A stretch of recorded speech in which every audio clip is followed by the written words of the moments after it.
Welcome to the very first episode of the Ascended Nerd Podcast, the show where three fans dive deep into all things nerdy, from galaxies far, far away to multiverses just around the corner. Each time we come together, we'll be tackling different corners of fandom, and today we're starting with the one that molded and defined generations Star Wars. I'm Kevin, acolyte of the original trilogy and guide for today's journey through the galaxy. With me, my two co hosts, Rob, a Jedi Master who is potentially coming around on The Last Jedi, and James, a Knight of the Old Republic who will strike down anyone who would dare call George Lucas a glorified set designer that stumbled ass backwards into creating the most beloved science fiction property of all time, even though he kind of might be. So, to get us started, Rob, I want to talk about expectations. What do you want from a completely new story? From a direct sequel or from legacy sequels that pick up decades later?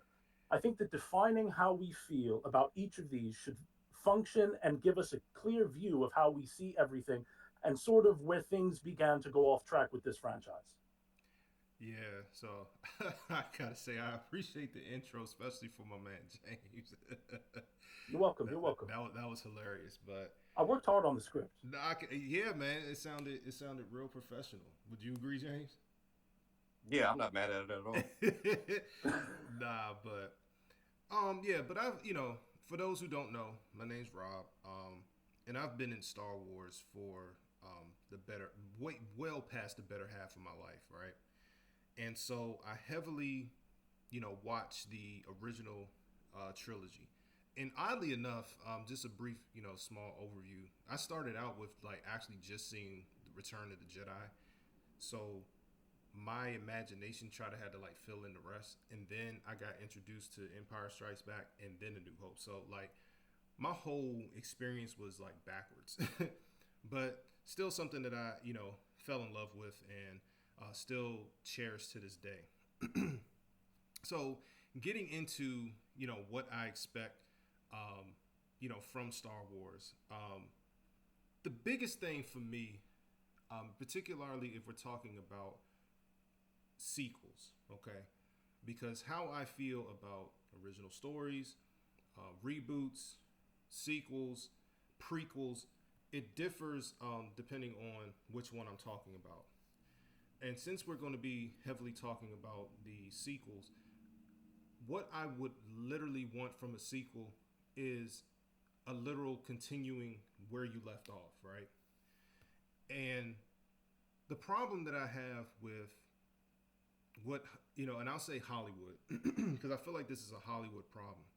When they are picking up franchises and, works that have an established fan base, they always do this thing where they want to bring in new fans. Would you guys agree?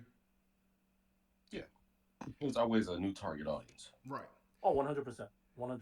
And so with Disney, what I felt like this was motivated by the fact that they purchased Star Wars as an IP, and essentially wanted to create their own path. And there's nothing wrong with that, right? But what that translates to is they want to make money. How do you make money? You have to write your own original story.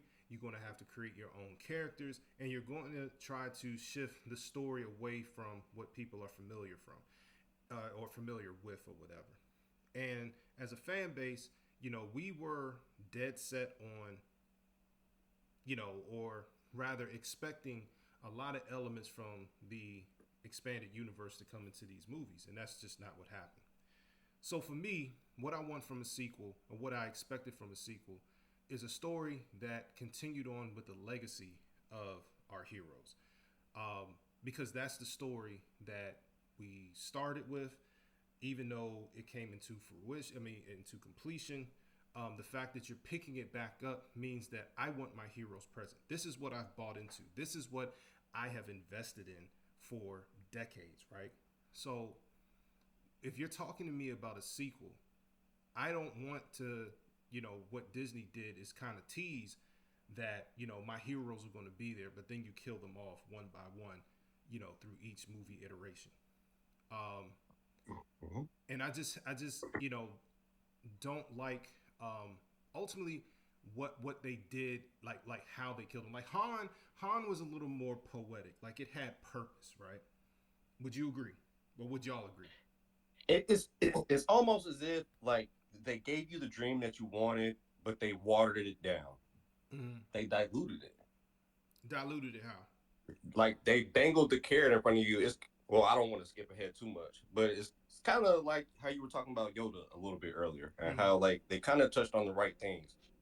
The scene I want to recall to is like when Luke, when he's being, I feel like on screen and like off screen is given very facetious, not to be taken seriously. When he's like the sacred text. I feel like it's a play on a lot of things. Mm-hmm. Like in reality, like we should probably let some of that old stuff go. Right. Yeah, and I think that was a little bit of Kathleen Kennedy, and her influence You in know it. what I'm saying? It was a play on that. I thought it was very clever because I got it, but like I don't think a lot of other people did. Nah. Actually, you saying that for the first time is like I can see that because just like Hmm. Kev had made a point, again, not trying to jump too far ahead, but Kevin made a point Right. like well over like a year or so ago, about the back and forth between the vice admiral and Poe, and how that was symbolism for putting people in their place, for lack of a better word. But anyhow, Hmm. what I expected um, from this sequel trilogy was essentially just like not necessarily an original story, but expanding on the life and where our heroes were. And I feel like the way that they wrote them, they used them as sacrificial step stools to try to elevate this new generation. And the problem with the execution of it is that they sacrificed the one good storyline that they actually have in place of Ray. Um, and you know, and so it's kind of like you didn't understand. You showcase that you understood the audience to a degree, but then you still inserted this nonsense in here that pretty much went against everything that people loved about Star Wars. Like you had like all the good ingredients in there, and then you put a little bit of rat poisoning in there, and then got mad when people tasted it and found out. So for me, Yeah, it's such a strange concept because like I said, it's like a watered down dream. Like you gave us a taste of what you knew everybody wanted, just like mhm. kind of rip it away from us, like with barbs in our hand, like you sabotage the rope. Yeah, and and to kind of bring it home, it's just like I said, for my sequels, I just expect things to continue. The stuff that my imagination went through for all these years, and then reading the expanded universe novels, like you want to see more from our heroes. And what I feel like Disney was challenged with is again introducing a new audience, and creating original characters that they could make more money off of, and they didn't want to rely on what George had built or who George had built into the story. So like you eliminate them, but then by eliminating them, you alienate the people who are still alive enjoying Star Wars. Like Star Wars fans in and of itself could have still carried this franchise without any new fans. Like in the traditional sense, meaning like they did not have to go and try to reach a new generation because by proxy, by continuing the story, you were going to get new fans. That's how popular Star Wars is. So just introducing Star Wars to a new generation was going to make fans, but to purposely do away with the era that we came in and the characters that we came in was just disrespectful. And I feel like with Hollywood, the only movie that I know in current times that got it right with a sequel and is like largely due with the involvement of the actor is Top Gun Maverick, because they Mm. because they kept the story and integrity there. You introduced new characters and a new generation, but you did not sacrifice who people came to see that has supported Top Gun all these years in Maverick. You didn't support him. I mean, like you did not sacrifice him. Sorry. And you Right. still had the support of old and new fans, and you brought everybody together, and everybody enjoyed it. Like there were people who genuinely enjoyed Top Gun Maverick that never saw Top Gun. That's how you know you Hmm. have a good movie. Um, but getting back to the point when it comes to my like an original story, that's pretty much all I want is an original story that's unattached to. And Kev, can you kind of prompt me like when you say original story? So like when you pull up, it's really I tried not to package it as too nutty of a Yeah, question, but it's like, what do you expect from like an original screenplay? Like you're being introduced to a new world yeah. for the first time. What what do you want out of that? Like, are you looking for kind of this religious experience almost that Star Wars gave us all, where we are kind of enthralled with everything that's going on? Or are you just looking for? Are you looking just to be entertained? Do you have like specific? Get as specific with it as you want. Like, what are you looking I, I for that screenplay to achieve? I'm generally when I'm going into stuff original content, I'm looking first to be entertained. And so, is this going to be entertaining? Um, if this is something that is turning into a franchise where there's going to be sequels, then I'm looking forward to expand into other things as the movie goes on. But like that first movie, that first capture, I want you to just cook it how you want it, and let me see if I enjoy it or not through entertainment. Like the Hunger Games, I went into the Hunger Games blind. I don't think that the books were out. Like I don't think the books. I don't.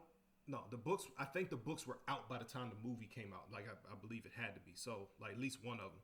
So like I never read the books before seeing any of the movies, and so I got introduced to that world through the movies, and so it was like, all right, that first one, they cooking. You know what I'm saying? Like they're building things, so I'm going along with the ride that the person that has created this world, um, I'm going along with what they put on canvas, and so as you keep going on and on, it's like now expectations start to change. So, for example, by the time you get into the second film, you have another Hunger Games game. So that's like what got my attention the first movie, and now you're keeping my attention with the second movie. But then by the third, and I feel did they have a third and a fourth film? I believe they had a third and a fourth film.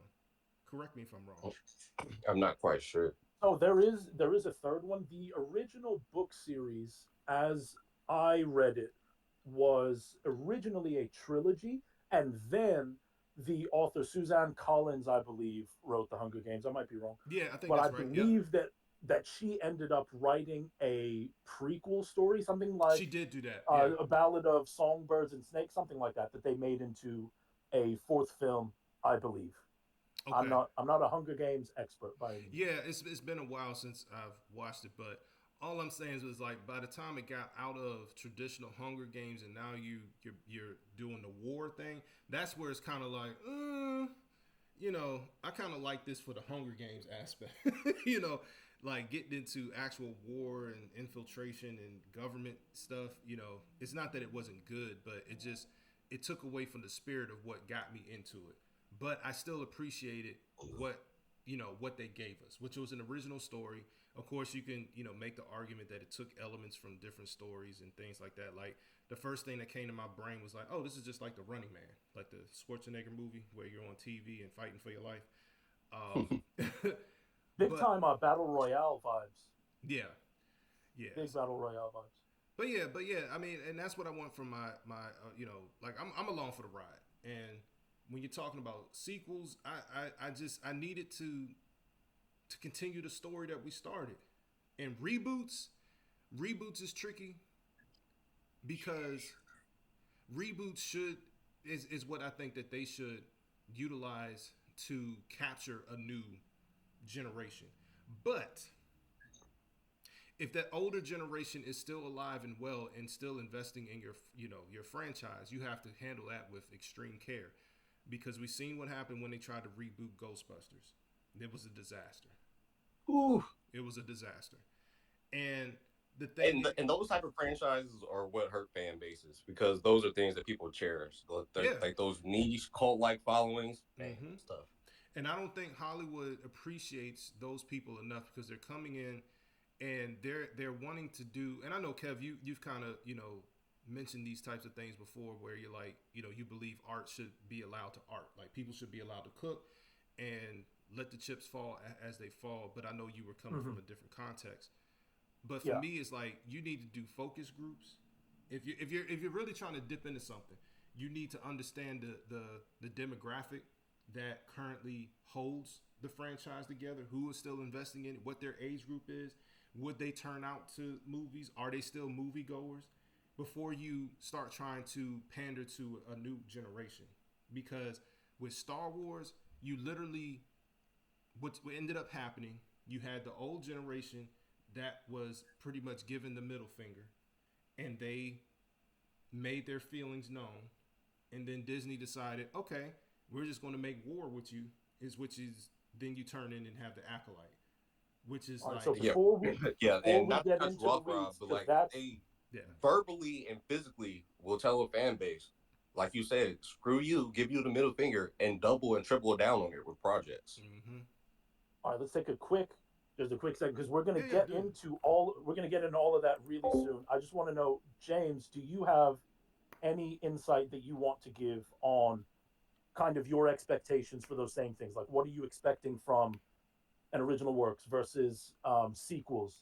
Do you have? Well, well, for the most part, as far as our conversation goes early on, I feel like me and Rob share a lot of the same sentiments. So I won't spend too long or doing too much talking about these things because for the most part, like this topic, like I can wholeheartedly trust him with kind of the same opinion. But I will add that the only thing I really would look for in any other different categories, considering an original idea for these movies, like considering sequels, legacy sequels, EU and stuff like that, would be, even though it's a hindsight take, would just be transparency.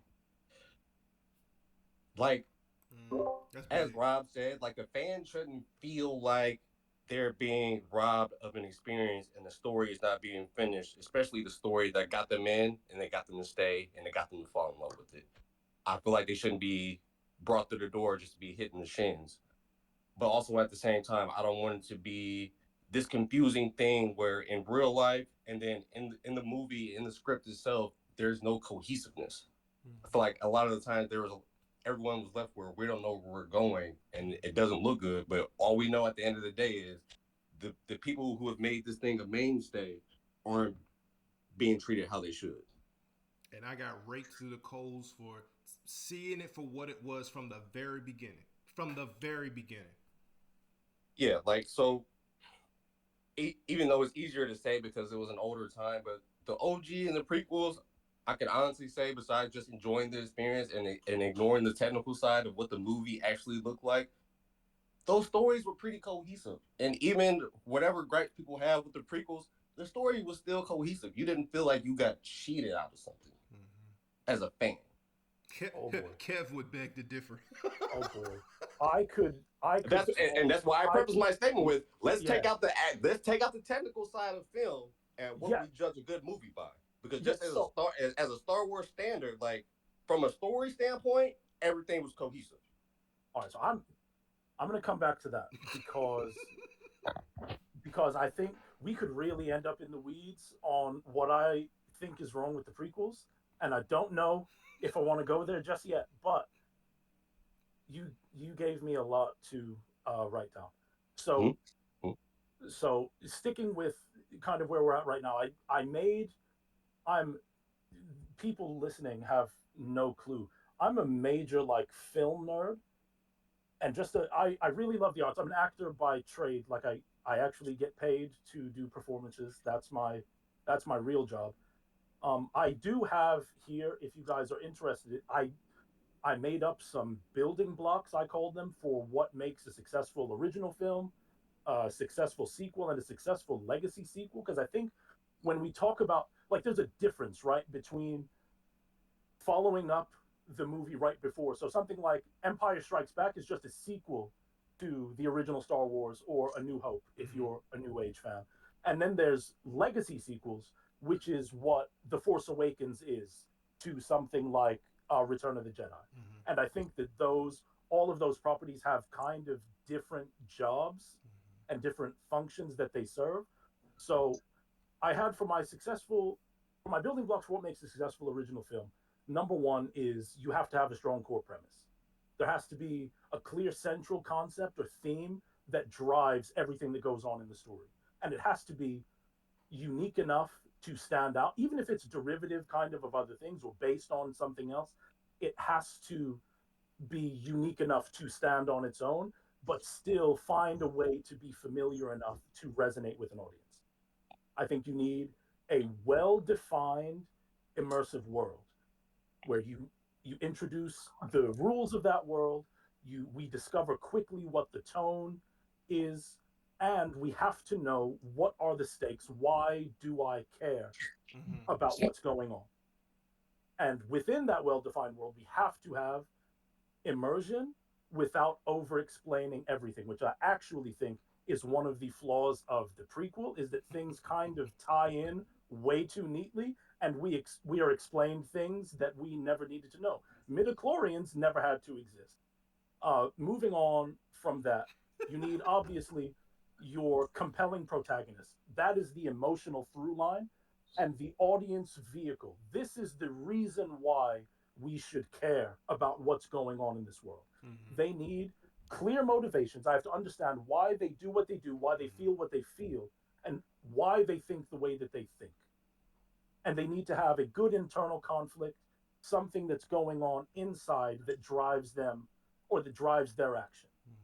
And we need them to go on a journey with growth that connects to obviously the central theme of the story.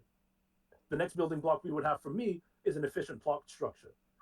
You need your rising action, falling action, you need your inciting incident, all of that. Like that's just basic, like 101 of writing a story. Mm-hmm. And you need pacing that keeps up, that keeps momentum and keeps the audience engaged. I need emotional investment. The stakes have to matter both to the world at large and they have to matter to the protagonist in a unique way. And we need character relationships that evolve throughout the course of the film or the series without feeling forced. And importantly, it has to be tonally cohesive.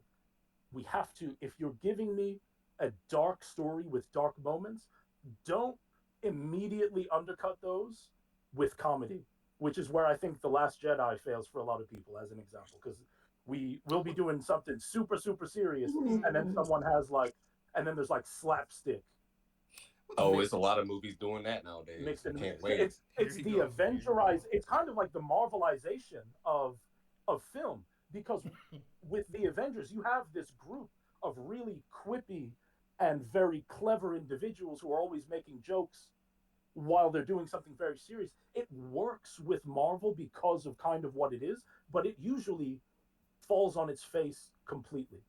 So continuing, building blocks for a successful sequel. Very simple. Character continuity and growth. The core traits of the character still have to be present, but they need to evolve in a way that makes sense. There need to be new internal or external challenges that force them to grow. And if the character is not going to grow and they're going to regress, if we're dealing with something like that, then it has to be done with an excellent, unimpeachable reason to do so. Mm-hmm. We need to escalate the stakes because you can't make a sequel that does exactly what the first thing did and just do it the same Mm-hmm. because then we can just watch the first one, right? Mm-hmm. So we need to raise the emotional, physical, or kind of the character's own philosophical stakes. And we have to build on the consequences of of like the major action of the first one. So for example, like the Dark Knight raises the stake, like whatever we think about the movie now is its age 17 years, like it's it's a great sequel because the stakes are so much higher without being like world ending. They're just very personal to Bruce as a character, Mm-hmm. which is why I think it works so well. We need to have respect for the original tone and themes. It has to be consistent. We can't have one movie be uber dark and then the next one can't be a romantic comedy, right? And Mhm. James, I know that you're a Potterhead. It's why Harry Potter and the Half Blood Prince failed so badly for me because we started from Yeah, Goblet of Fire. I, not to cut you off. Like, there's a couple of book to film adaptations like that that Here we do go. that just that or the exact opposite. Like, Aragon, Harry Potter, Lord of the Rings. I've touched on a little bit. Things like that, where you get such a different experience as a reader and Yeah, enjoyer or you consumer get of the whiplash. product, where the movie just dials it back so much. Yeah, you get whiplash. So I need the tone to stay consistent. Doesn't mean you can't have jokes because we need moments of levity in these really dark movies. But I don't want to walk into, like, I don't go to see Star Wars to see a rom com. Like, if you want to write a rom com in the Star Wars universe, you can do that. I just don't want it attached to the main story in any Yeah. way, shape, or form. We need world expansion. The world has to have outgrowth. It cannot be the same. So, like with Harry Potter, just as an example, like we learn new rules of magic that maybe weren't relevant to the first one. We learn, that Harry can travel by flue powder instead of, getting a ride to the train station, things like that. So we need more of the world, make it bigger, new characters and subplots that stay on the main thread, but give us a good reason to come back for more. We need a clear narrative purpose where basically meaning you have to justify the reason why you exist. Like sequels can't just exist because you want to make more money. They have to have a reason why, and you have to enhance the story. Yeah, and It Disney. should answer the questions: what happens next, and what from our from where we just left off, what unresolved things from there still make a difference. This one's going to be controversial. I like playing with audience expectation and subversion so long as it is done respectfully. I think that a great example of that is Empire Strikes Back. Greatest sequel ever made. I don't think that You I tripping. need to make that argument. You tripping. I, it's the greatest sequel ever made. You tripping. Empire Strikes Back, greatest sequel of all As if time. We can, Aliens, Terminator 2, and Top Gun Maverick don't exist. as I said, Empire Ooh. Strikes Back is the greatest sequel film Oh my ever made. god. Oh my god. It's not, It and, knows, and don't get me wrong, it's not a bad film. So I don't want people thinking that that's what I'm saying. But yeah. Just contextually within that franchise, like I, it's easy to make that argument the, because the, of the that. best, you can argue for a lot of them. I'm saying if I were to tell you that I think that it is the best sequel of all time, you can disagree with that, mm, but you can make the argument for it. The same way I love Terminator 2, you can easily make the argument for that too. For my purposes, though, I'll take Empire Strikes Back all day. okay. That was a movie going in. We got a big win in A New Hope. We get a big win. We watch this movie, we're like, hey, Luke is about to do some damage. The rebels are going to really secure their footing in this war and they're going to turn the tide. And then they lose. They lose, and it's really compelling, and it leaves you like, oh my goodness, how are we going to get out of this? Mm-hmm. And I think, again, great, I mean, has the greatest movie twist of all time in it. I don't know what we're talking about here. And lastly, it needs thematic evolution. You have to, the central questions that this universe is built on, we have to go deeper.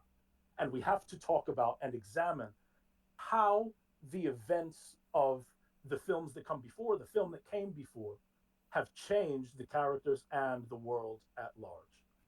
And finally, for a legacy sequel, just going through really quick so that we're not too deep in the weeds on it, respecting the past by honoring the stories. Also, legacy sequel, just to define the thing, something like The Force Awakens, when you're picking up from a property that's like decades old, Mm-hmm. we need to respect the original. We have to honor that, the tone, characters, and legacy, and not try not to overwrite or diminish what everything is built on, because then that's when you get the sense where fans are like, oh, well, you just don't care about us anymore, so I'll just take my money and go elsewhere. We need organic character evolution. The legacy characters, it's important for them to show believable growth and age. We cannot have Luke Skywalker still be the same man that he was when we ended Return of the Jedi, because it's not believable that he wouldn't change in the, what, like 30-year time in between. I, And if you're including legacy characters, the presence should be earned and not feel like we're obligated to trot out what came before just because it came before. yeah. We need a clear reason to come back to the world. So we need a new story that justifies why we're coming back. And we have to introduce stakes that go beyond nostalgia. which is where the Force Awakens fails for a lot of people, right? Because we're doing the Death Star all over again. We need balanced focus, mix of old and new characters interacting, and they both serve the story, and avoiding sidelining the legacy characters or having too many cameos, so we have to walk a fine line.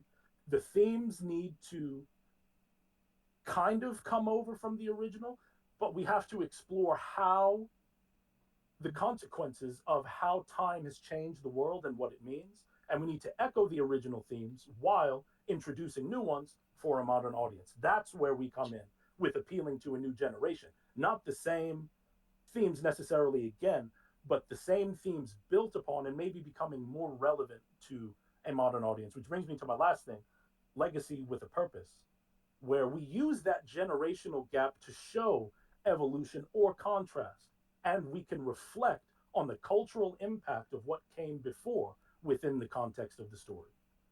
So those are my. I know that was like really in the weeds, but storytelling is Way into the super, weeds. super.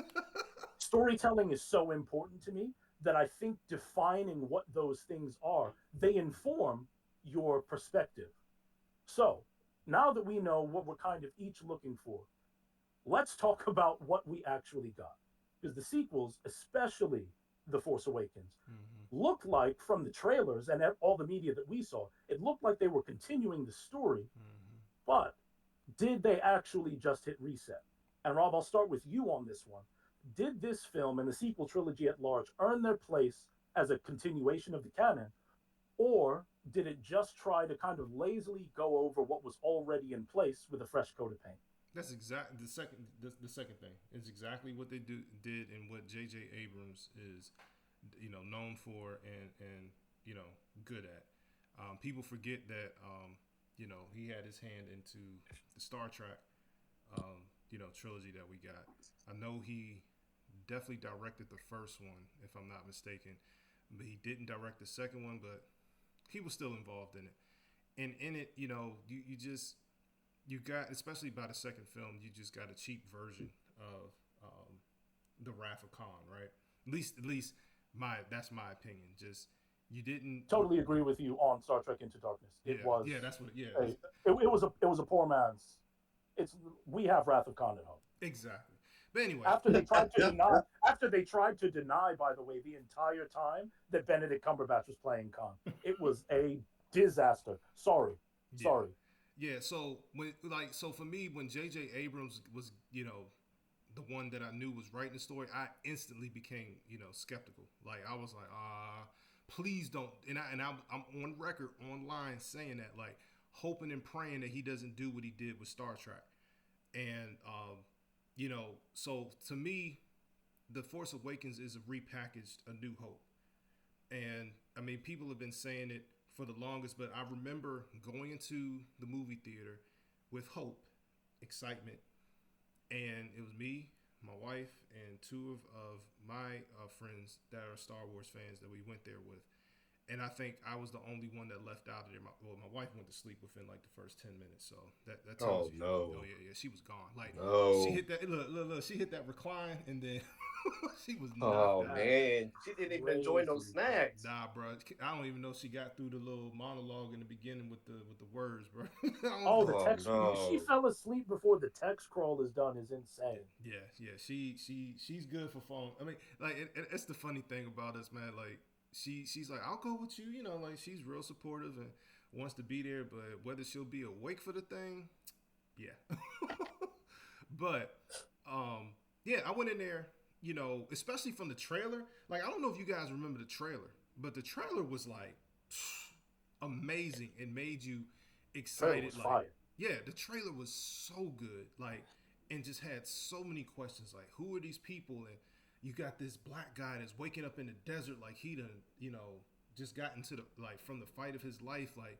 And you see the Millennium Falcon, and you see this mysterious Sith dude igniting a lightsaber. It's like, oh, what is going on? But the film, because I've watched A New Hope and the original trilogy, the prequel trilogy, because being fair, the Phantom Menace, recreated or did a version of A New Hope too, in terms of big, ball in the sky, and we have to blow up the center of it, like We had that element before. So the fact that I'm getting it again for a third time, and it's like it's almost like the film plays a joke on itself because there's a scene where they're in the planning, combat planning room, and they're like, "This was the Death Star. This is what we're dealing with," and it's like just a bigger, circle of doom that does the same thing, but just at a astronomically like more dangerous pace, and then actually eats up a sun in the process. So it's just like you raise what you call yourself raising things, but you still keep the core elements the same. You switch character, motivations here and there, but you keep the plot points the same. Starts in young teen in the desert, escaping the life of whatever they're dealing with. Luke had a family. This girl does not. The best thing that the Force Awakens had going for it was Finn. I bought into his story. We had never had a perspective of stormtrooper, turn good guy. We've never had that from a film perspective, and so I bought into it. I'm watching it, and I'm like, okay, I'm on this journey. I'm on this journey. Then we get to the planet where I think her name is Maz is at, and that's where it starts to shift because they have this moment with Rey and the lightsaber, and you're kind of like,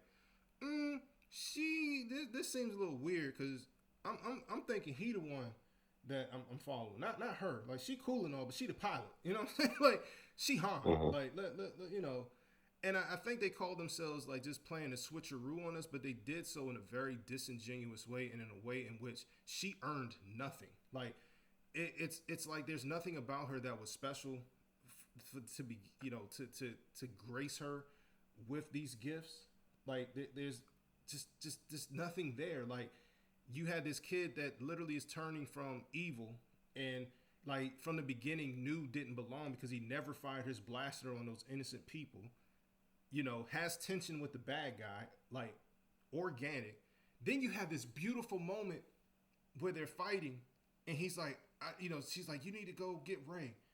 I don't have a weapon. You have one. Beautiful, like just beautiful. And even when I watched the end scene, him and Kylo going back and forth, like if you literally take Ray out of it, meaning like once she's force pushed and she's knocked out, she stays knocked out, and like let's play schematics that uh, Finn is not entirely out of the picture when he's reaching for what's his name, Kylo's reaching for the lightsaber, and then like it's actually Finn that gets it, and the music of the Skywalker music starts. Like, do you how much that would have made me cry up in that movie theater? Like, so I don't appreciate that Disney did that. They repackaged A New Hope. They did it because they wanted new fans. It was completely, in my opinion, unoriginal. And the original character that you did have that we actually liked, we bought into, was the actor that was the most excited about being in the film, and you railroaded him. You inserted this girl that nobody related to, maybe outside of a small minority, and all for what? To push an agenda, to say you did something, and it just nothing about Ray was organic. Nothing about her was relatable. It just it just rewatching it again always gives me those feelings, and it's really hard for me to forgive them, especially how they treated our legacy characters throughout each film. Just completely disrespectful. I know, Kev, you made the point that characters should be different than where they were however many decades ago. Yeah, I just would not have. I don't like that they regress Luke, because Luke was a hero's hero, and when you like really contextualize, and James, you can agree with this. Yeah, I'm saying I'm over here like preach Yeah, because because like when you the it's a difference between like people being the same or different as time goes on, but like there's no clear showing of that regression or progression.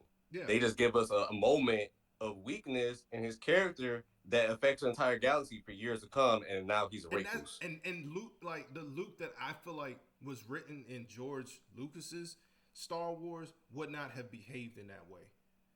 Like, I mean, the most memey thing about it is on the internet, and it's a quote. It's like, yo, you got Luke sitting here talking to his father, like he went through everything he went through on the Death Star, and saw the light in this man, but he he, could have a dream about his nephew, and he about to cut him down in the middle of the exactly, night. exactly. That's kind of crazy It's from the stoic warrior we seen, like willing to not fall for his father and everything that's good and his friends. Everybody's gonna die. He's like, you can't turn me. To bring his father back just to be able to go, however many years later, to his nephew like that is egregious. it is, it is. Like you literally probably seen this boy get born from your twin. Like not just any sibling, your twin, the twin that you have a connection to in the force, and you was literally about to like just offer You a her, full on meltdown, and you wonder, and the boy is like, what is going on? bruh, like just egregious handling of legacy characters. Han, as an old man, we're not talking about young Han, like I still got it, Han. You got Han as an old man out here still smuggling and hanging out with Chewie, like it's oh, it's Tuesday, let's go smuggle some people. And they kind of have a play on it where they're like, Solo, there's nobody left for you to smuggle. It's like, yeah, y'all done ran that thing dry. Why would he go backwards like that? And I know that they did use the conflict between him and Leia in losing their son as that, but like, I just don't buy that Han would like literally leave his family. Like, it just like, and to see that him and Leia after, like, you're talking about they in like 60s 70s bros, 60s 70s still playing with each other. And I'm not saying that this doesn't happen, but like, come on, man, think about all they went through in the original trilogy. She playing hard to get and not confessing to her feelings. She watched this man get frozen to life because he didn't die, but they go on this big rescue and he blind and all that stuff. And then like, think about the fact that he watched this woman tongue down her brother, her Whew. brother. Crucial And business. that's what I'm saying. And y'all couldn't work through one troubled teenager. Like, come on, man. Like, come on, especially with Luke there. And that's what I want to pick. That's the point I Oh, want to piggyback off of, because that's where you get into the point of where these are deep and troubled waters. Like it's so murky you can't even see in front of you, because you want to to give the fans something from their past, trying to wrap things up, but you're so divulged into it that once you start telling your story, you can't move on from the past. Like you couldn't even bring yourself to make something new and it'd be good if your life was on the line. and it shows that they did not understand those characters. Like, and what I mean understand is like how they could continue to grow, because you got to understand they transitioned from a time of turmoil and war for the beginning into like literally from the beginning of their lives into their adulthood. It's been war. Yep. Yep. It's been resistance. It's been rebellion. And so they get into an era of peace, and you're trying to tell me they don't know how to act. They're not going to embrace the thing that they've been fighting for this whole time. And going back to Leia, why are you sending off your son to go get trained by Luke when you got trained in the Force and could have trained him yourself? Well, What? well, that's the thing about Leia. She never Because really Luke fully better. finished her training, and she never She ever trained Ray. fought as a Jedi. She trained Ray. Because Luke better. That's why. Nah, she trained Ray. That's That's what we were supposed to buy in the Rise of Skywalker.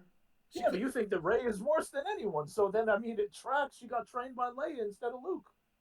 Man, and I Luke, say but Luke ain't even Leia give her never nothing. Leia never finished her training, and she never fought as a Jedi. So I don't respect her as a Jedi, and I don't even put her in that I don't know. category. She Yeah, put. she's force sensitive, and the son That and part. the daughter of the chosen one, but like where she ranks in terms of like capabilities, like that's hearsay. Talk to him. He said Talk that's to I him. don't hearsay. respect. I don't Talk respect to him. her training or like what Talk she's to him. capable of, because she don't fight as a Jedi. She's a politician.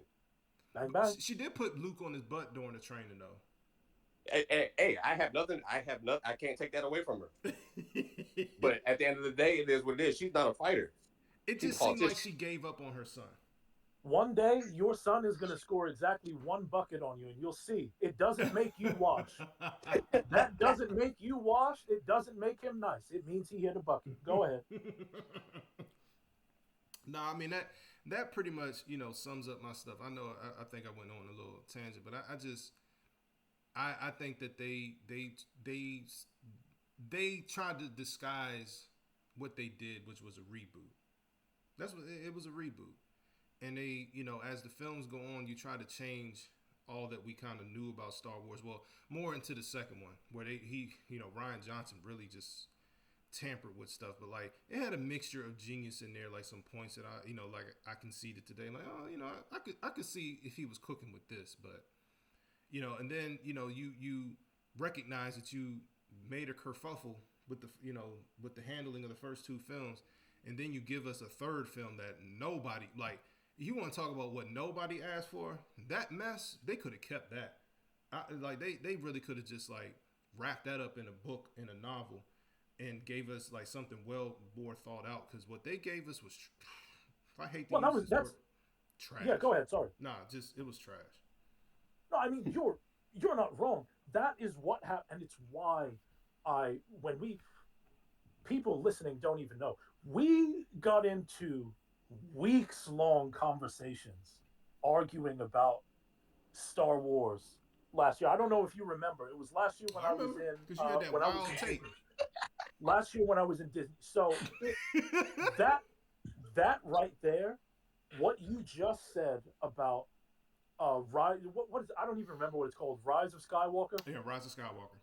Okay, I because that it sucks. It's But that bad. Yeah. that movie is reactionary filmmaking come to life, right?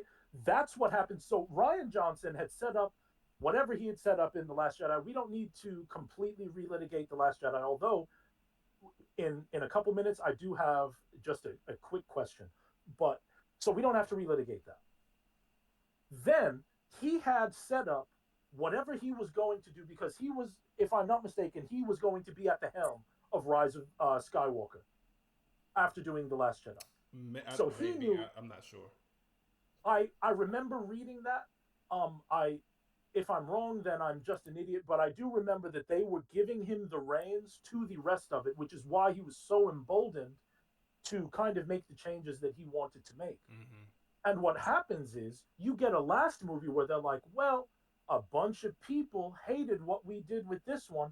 So now we have to do something else. And what you get in Rise of Skywalker is you get like six mediocre movies that all try to fit into one thing because they do some interesting stuff in Rise of Skywalker, like surface level, that is like, okay, what are they going to do with that? And then nothing happens. It's like, and you'll have to forgive me, I won't watch this movie again. Poe, when they get to the one planet, there's like a woman who has had some kind of past relationship with Poe. I don't remember if it was romantic or Oh, purely that's professional. so forgettable. Yeah, but go ahead. Yeah. And like, so she starts doing something. She has something that she has to get done, and I'm like, okay, cool. Like this character, well designed. I okay, like let's see where this is going. And then in the next scene, it's done. She's gone, and it's like, what if we stayed with this for a second? Could it have been interesting? But it's reactionary Not for a film. last film. Not for a closeout film. No. No, sure, but reactionary filmmaking. I think is something that it's dangerous to what art is because when George Lucas made this thing, whatever Mm-hmm. you think about him, we all know that I think that he's the Akira Toriyama of Here the we film go. world. Here we go. He stumbled into something that is brilliant. Lightning in He the bottle. didn't know he did not know what it was going to be, but he was like, I have a great idea and I want to get it done.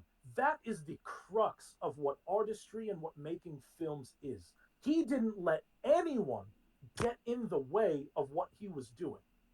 Like the editors usually come in and they'll speak with the director and talk about kind of what the vision for the film is. Yeah. They'll cut something together and it usually works.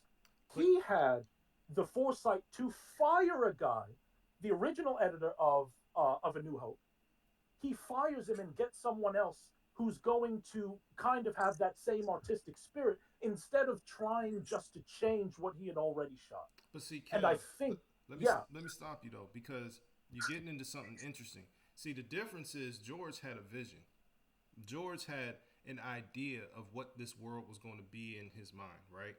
As he wrote it, like he's the visionary. He's the one that came up with it. Disney didn't have that. Their motivations are completely different. Disney, like, not to say that any sure, visionary it's is to, not. it's to keep up. It's because they had just bought the company and they had to put something. Yeah, They had to put something out there so that they could start to recoup the money that they spent exactly. acquiring. I get all of that. Yeah. Because it's not that George didn't want to make money in his endeavors, but this is Oh, something that's sure, closer to the heart. Whereas Disney, absolutely. we're just trying to make money. So all these things that you're detailing, which are very good things, it's not hitting Disney because they don't have the heart in it. They just see it as a money making mechanism, and they That It's and yeah, not to cut you off, Rob, I'll let you keep yeah, going, but they also won't hire people who have the heart to be able to give the fans the projects that they need or deserve. yep. and now we're touching on like systemic Hollywood issues because I told you guys last year this is how you fix you fix Star Wars for the next 10 years. You cut the budget for CGI and special effects, and you hire people, not people who are fresh out of film school, but you hire people who have been doing this at a high level for years. Mm-hmm. And you get someone who has that because we have people now involved in Star Wars who do have that vision. Like Filoni, everyone loves Filoni, right, wrong, or indifferent, whatever he makes. We know that he is making it with that love Yeah, and that reverence. It exists and with the fans in at mind. Disney, Mm-hmm. and Right, because he has the level of care and love as a fan does. I'm not saying every writer, director, and producer that works on a Star Wars project has to be in love or I would say immersed in the lore or things of that nature. But like Nah, if you're in that line of work and you're making these types of films or productions or whatever the case may be, there needs to be some level of care where you want to understand what the world is and what you're actually making for nah. people that want to see I'd, it. ha- I'd, I'd have 100%. I'd have to disagree. I think that they need to have a strong understanding of the lore because then you get interpretations of base level information where you muff stuff up. That that Right, right. that's That's my what I mean. issue. Not just I think this is cool, so I'm gonna do it. I mean, actually take the time out to understand what it is that you're partaking in. Yeah, I like think it's all about, at the core of it, you have to, because you don't really have to know anything about Star Wars, because there's someone on set or in the writer's room whose job it is to make sure that what you're doing is consistent with the things that have happened oh, before. th- That is, someone has a whole job then they to need to make sure fire that whoever. Yeah, they need to continuity fire whoever did is Rise of upheld. Skywalker. There's someone whose job it is to make sure that there's continuity from shot to shot, like making sure that someone, like if I have a bandage on my hand in one scene, to make sure that it's always in the same place that it needs to be in like 10 scenes from now when we're filming coverage and things don't really matter. But there's someone whose job it is to know lore, to Hmm. make sure that if we're going to change something, because retcons happen, as you Right. expand things out into a franchise, you get new ideas. You cannot always stay within the confines of what you have, because it was never meant. Star Wars was never meant to go this far. It was never intended as anything beyond. George Lucas had to prove that he had something with that first movie, because if you look at early drafts of Empire Strikes Back, he really didn't know a lot of where he was going to end up, Mm-hmm. a lot of where he was going to end up going.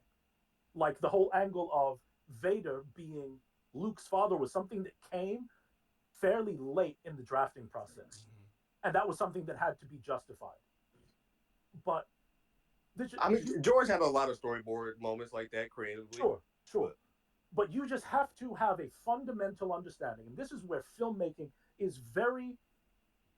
It's where it's very simple, but also kind of complex. You just have to understand what makes this thing that I have, what makes Star Wars so beloved by the people who literally waited in line. If you've ever seen Hmm. video footage of the movie theaters when they were doing the first showing of the Phantom I Menace, was gonna say, don't say the you had the Phantom Menace. first guy I'm who older than y'all. runs into that theater.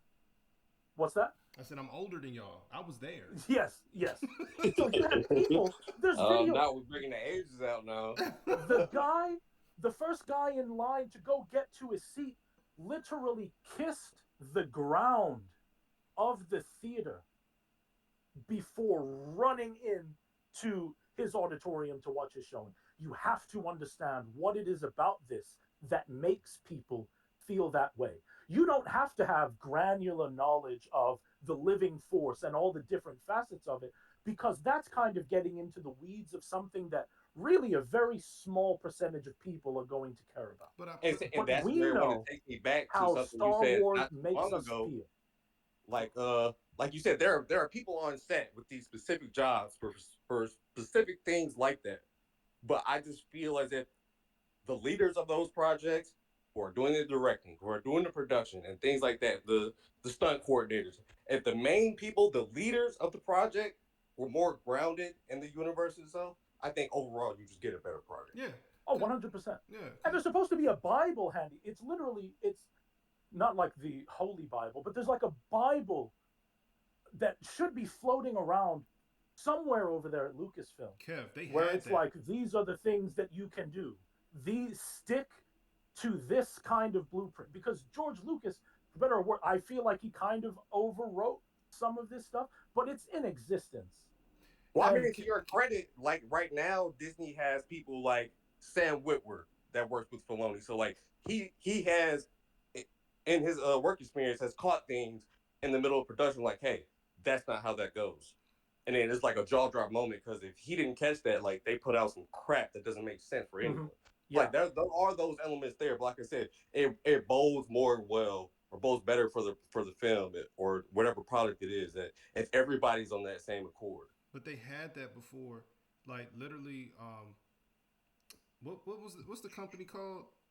Um, is it called what was George Lucas' company called, or what is it called? Are you talking about Lucasfilm? Lucasfilm. So they had a website before Disney acquired Lucasfilm and all of of Star Wars.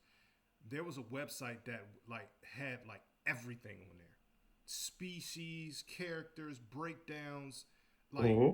how the like the films, the expanded universe, like they had all the like information on there and was like basically like, yeah, we've dedicated a team of people that are basically updating this as novels come in, and they're going to make sure that everything connects together. Like they had that level of care before And they also had an Disney. encyclopedia. Yeah, that's what I mean. Like it was that detailed. Like they had all of that before Disney took over. And I remember going to the website, beforehand, and I was just like blown away. Like, wow, like this is a lot. But they literally had a team of people keeping up with all that stuff. And when Disney took over, yeah, they like I said, they because they turned. What did they do, James? Turn the books that we had into legends, and was like, yeah, Yeah, yeah, no longer canon. Like what? yeah. Even the story novels that directly follow the movies not canon anymore, which I find is another egregious move by them with the IP. Just So doesn't even now I'm make sense. wondering. So Like everything, because on this point, the real quick. biggest problem is with those novels, everything that anyone finds wrong or any gripes they have about the prequels is fixed or the answer is found in those novels. Mm-hmm. Because you couldn't put it in a film unless George wanted it to be 3 hours long, which Mm-hmm. I think it should have, but that's just my opinion. So if we're sticking there real quick, because I've had this thought a bunch of times, and I'm genuinely asking because I have no clue how this works, and this is probably getting into the weeds on a conversation that no one wants to hear. But I am wondering if there was no ability to adapt the now Legends canon into the actual canon because of red tape like ownership and copyright stuff. Probably. But see the thing, I think again it comes into how you're going to make the most money, how you're going to get the most return. If you make a sequel in film on those books, you got to pay those people who, like you got Yep. to pay them more. And like the credit of those characters goes to other people. Like Mm-hmm. Disney would not be able to do but so much because if it's based on this novel, like yeah, they bought it, but red tape, red tape in terms of the money that you can get back on it. But if I, you know, do a Dragon Ball GT on this thing, where I make my own original story based on these characters and things, and I introduce my own original characters and storyline, then now I can get a bigger return on my investment. So there's always difficulty, like, and it exists on like every level of creativity ever. That there's some kind of oversight that prevents you from doing things that you might want to do. Like it's one of those things where, and I think that she gets a lot more hate than she probably should. That's a conversation for a different day. But there's probably things that Kathleen Kennedy very much wanted to do, but that she can't quite execute in terms of giving people something that they want. Which I, to be clear, like I'm very pro focus group because you can't let the first audience who sees your film be on opening day without testing the water first. Like that's very necessary. What I dislike is film by committee where we're all getting into a room and we're essentially trying to pinpoint what we should write as Star Wars because all of us have a different idea of what that means and what it is, if that makes sense. It So I think so. I because it's hard when she gets all of the blame for everything that goes wrong, yes. being at the head because heavy's the head that wears the crown. Like that's just Oh what comes with the Lord. job. Oh Lord. But she also gets she also gets none of the credit for things that are done well. If something is done poorly, she had a direct hand in it. When something is done well, she was nowhere near that. And I just don't think that it's a Well, fair or intellectually honest way to discuss well, because the she the, the this, topmost but see the executives. stuff that goes bad is stuff that she has knowingly inserted herself in. Like we know she pushed for Ray. That's her. That's her all over there. We know she pushed for the acolyte. That's her. That's her all over it. The Mandalorian, But see, Kenobi, but see, that's what I'm saying right Ashoka, there. So she's still at the head of but Lucasfilm. she So let those people things cook. still That's the difference. She yes, let other people cook.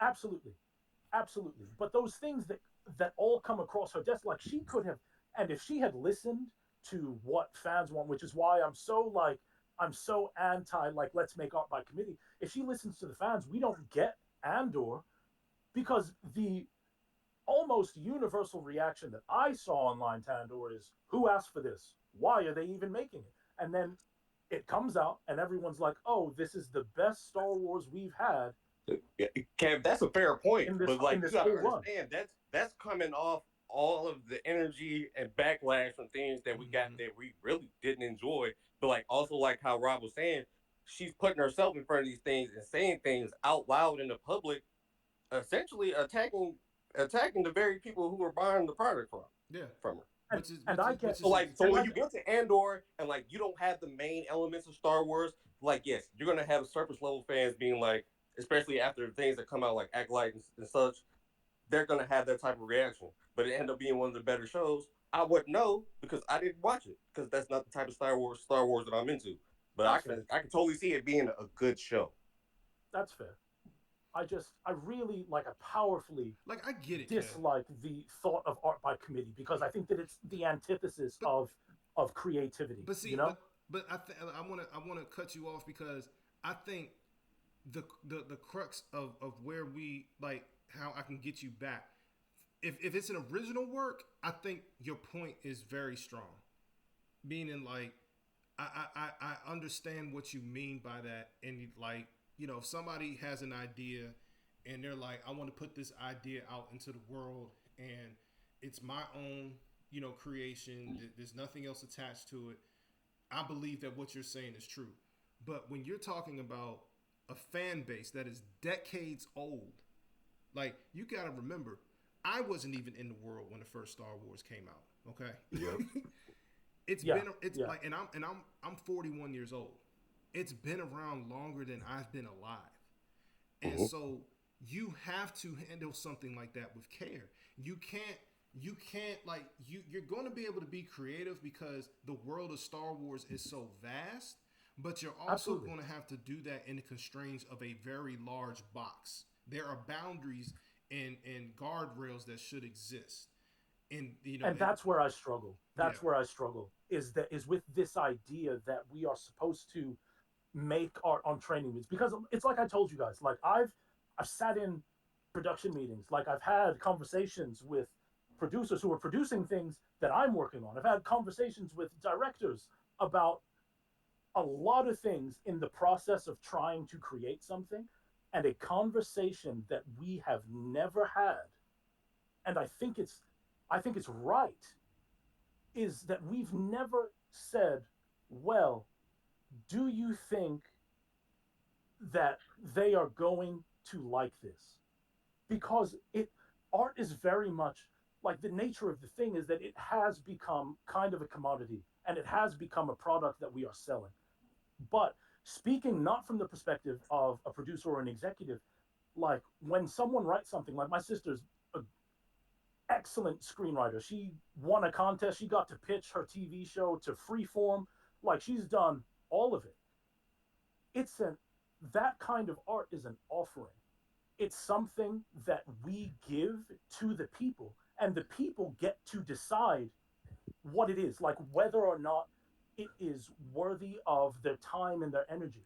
And that Yes. relationship between audience and artist exists in a very specific way, for a very specific reason. All we are giving you is our offering. You Yes. can choose to take it, which, we obviously, like when I'm out there and I'm performing and I run out there for curtain call to get my applause, like I hope that people are on their feet and I hope I'm not getting booed and having things thrown at me. But I also don't want the standard to be, you didn't appeal directly to me necessarily, so therefore what you have created is not worth the time and energy. But Like, I messaged you yesterday to the side, and I was like, dang, dude, you were right about Obi-Wan Kenobi. mm-hmm.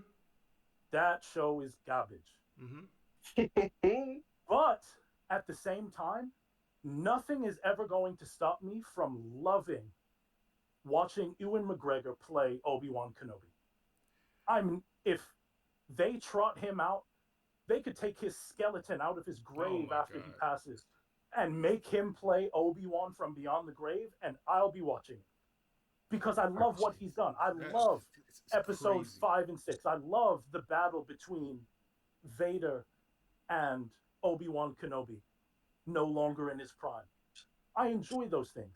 And it would be a shame if things like that stopped existing just because, like, it doesn't scratch some people's brain in the right way. But Like, here, I don't throw away my entire performance in a play if the guy who's sitting in the back row really, really connected with it, and then another guy over there didn't.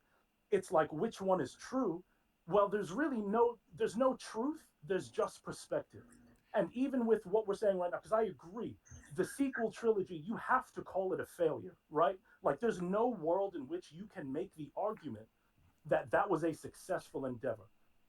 But I think that it was still, in spite of the fact that I'm sitting here criticizing it, I still think that it has merit, and that art created in that way should still continue no matter how many missteps we've had.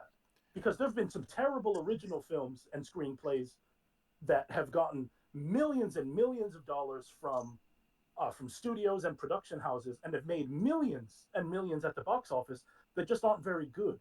But we don't look at those things and say, well, we can't have people creating things anymore because we continue to put money into it and we're not always getting that return. Like, that's just the risk of making anything. They could have told Michelangelo that the Sistine Chapel sucked, but it's good that he made it on his own without anyone over his shoulder. Does all of that kind of make sense where I'm coming from? Well, the thing is, I think you, I think the disconnect. Like I hear you, and again, I go like your thought process is really strong in terms of someone who has a an original works like, and you work in theater specifically, right?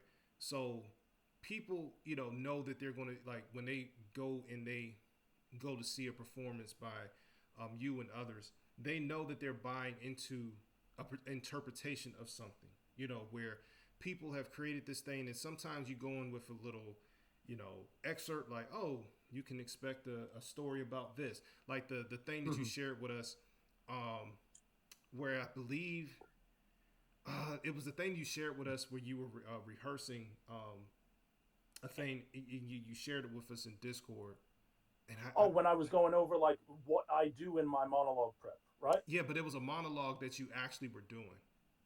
Yeah, yeah, yeah. Well, I was doing the Saint Peter monologue That's it. from the Last Days of Judas Iscariot. Yeah, That's it, because I'll say it has something to do with Judas, and I remember that. So like, but the thing was with that specific thing that you were doing, you knew like it when people bought a ticket to go to that show, they knew that they were getting some like if someone's like heavy Catholic and you know I'm trying to see a performance that's like Passion of the Christ ish, they know not to get that ticket yeah, because they were prepped beforehand that that's not this type of yeah. story. You see what I'm saying? So, Absolutely. Yeah, so, yeah, so what I'm saying is, I think for the integrity of what you do, that makes sense when you're talking about people who you knowingly go into things either knowing it's an original work or knowing that this is an interpretation that is going to take you in a different direction. With Star Wars, like you expect Star Wars things, you expect yeah. like it's like I was That's saying fair. earlier, it's a I'm like, box. That's fair. and to piggyback off what Rob is saying, the disconnect is it comes from this. Like someone like Kev, with his background and understanding, it's more of a technical perspective.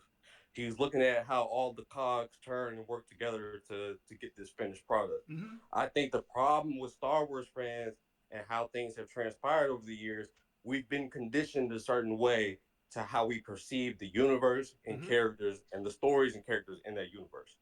So after years of not having anything but just the OGs and the prequels, we have nothing to eat off of but EU content. So the people that stay with it, they're diving and learning and getting immersed into things that really never come to the fruition or the front line of media. So when we get to certain points about certain characters, like say the old Obi-Wan and Vader fight, you get a lot of mixed opinions about it because of the way the fans were conditioned because we had nothing for so long, and then we're just bombarded with all this content with the characters that we love the most. Like you said, you'll watch him act out of his grave, just a skeleton. But like, That's a fact. I love Ewan McGregor as Obi Wan Oh, Kenobi. I think did you it's the were you most finished? brilliant bit of casting that has ever happened. Were you finished? but that's what I'm saying because Oh yeah, go ahead. It seemed like you just cut out. I'll start running out of breath because I was Oh, dragging on that sentence. But no, as Star Wars fans, we've been conditioned a certain way by the form of media we've taken in because for the longest time we had nothing. So like we're either diving into these EU books or we're playing different types of video games, yeah, and everybody's getting this different perspective on lore and media in the franchise. yeah. And Disney So seemed when we come together in Star Wars and we're getting these things, everybody's appeal isn't lining up. yeah. Well, and I think that like the level of care that fans have is not the level of care that Disney had. And Right. like so, getting back to Kev's original point, like yes, I do believe creatives should be able to cook, but when you are handed something that has a legacy, that has something attached to it, a dollar amount, and has been around for decades, that's not the time to be playing with artistic expression. In my humble opinion, in my humble opinion, No, because I feel I feel some of that. And if just real quick, going back to because you were saying some great stuff about Ryan Johnson yeah, and the Last Jedi, and I think that you, even aside from what you just sent to the group chat about the scene between Yoda and Luke in the Last Jedi. Mm-hmm. That's why, and we can probably stay here for just a second. Yeah. I didn't want to get too into the weeds about the Last Jedi, but it keeps coming up, so we have to at this point. It's why I have so much difficulty. That scene is like a Well, you microcosm. got to describe it to the audience. Yeah, so we're talking about the scene where Luke is going to he's had enough. He's going to burn down He the said he's Jedi had Temple. enough. He's no, he's because that's why he's had enough. He's done. He's done. He's been stewing in exile over over a lot of the same Yeah, we things don't know that how long tortured it's him, been. It's been a long time. Yeah. that that he's been tortured with since he was a young man in the original trilogy. And he's like, you know what? I'm done with all of it. And he goes to destroy it. And the Force Ghost of Yoda appears, and they have a genuine conversation about life, what it all means, what their purpose is. It's a brilliant, it is an absolutely brilliantly done scene. I Mm-hmm. think it was the collective scene that woke everyone up because the movie's kind of long, but I think that that's one scene where in particular, I really locked in because I thought that it was brilliant. And Yoda, the whole Grow we are what they beyond. grow beyond. Mm-hmm. I so sticking with the Last So Jedi you and want me getting to back make to what I that? You was want me saying. to make that point I made to the audience? So yeah, go ahead, go ahead. Okay. So that and to Kev's point, like I'll rewatch the movie today, and that scene came up, and I'm like, that was actually kind of brilliant what he did because I like if we're talking about the things that the last Jedi did right. I believe for the story that Ryan was attempting to tell, this was actually a very strong sticking point to his vision. And Yoda is like, cause you know, Luke is running down all the things that essentially the Jedi did wrong. Like it Mm-hmm. should no longer exist. We got to get rid of it. What have you? Like Luke got to this point organically due to what he studied, and then when you get the other books, that he's talked to other Force ghosts, including his father. So he's getting perspective of how things were in the past up until he inherits the throne of Jedi, right? And Mm-hmm. so Hmm. we know how his story turns out in these sequels. So now he's at the point where he's like, I got to destroy it, and he's finally about to do it. He hesitates, and Yoda's pretty much, oh, okay, I got you. And Yeah. what happens? And he's having heartburn because everything about what he knows. Like we know that he got to the right point, but he was still hesitating, and Yoda has to kind of talk him down, and he says the statement, we are, like, he's talking about master and student relationship, and he's saying we are what they grow beyond. And I made the connection that Yoda, in his failure, because he said failure is like the best teacher, and it's kind of Yes. crazy. It's kind of crazy because, like, in my personal life, I actually really believe that. Like, so when I'm a supervisor at my job, like, I let my people fail so that the point that I'm trying to make, if they're not hearing me, or like just it's a huge teaching moment because I know it's going to stick because nobody wants to fail on purpose, right? At least Hmm. Yeah. most people don't. But Yoda, so I made the connection how Yoda failed because he couldn't see beyond the system that he was in. He was, the Grand Chancellor of, the or was is it a Grand The Chancellor? What do they call it? No, Grandmaster. Grand Master. Sorry. Grandmaster of the Jedi Yeah, Order. Yeah. Grandmaster of the Jedi Order. So everything about him in his life lived and breathed Jedi Order. And so when Hmm. he passes it on to Luke, it's master to student. But and so it gets to the point where like Luke gets to the point where Yoda should have been prior to his failure. So Mm-hmm. Well, before Yoda's failure, he should have seen the things that literally, put what's his name, Anakin in a position to be I would Vader. say, yeah, everything that transpired in front of his face with Anakin and the Republic, Yeah, those are all the lessons right there in that culmination in that exactly. moment. He's giving them to But Luke, like, but yeah, it's bro. it's because of the rigid system that they were in that it was Yep. hard for him to see past their system.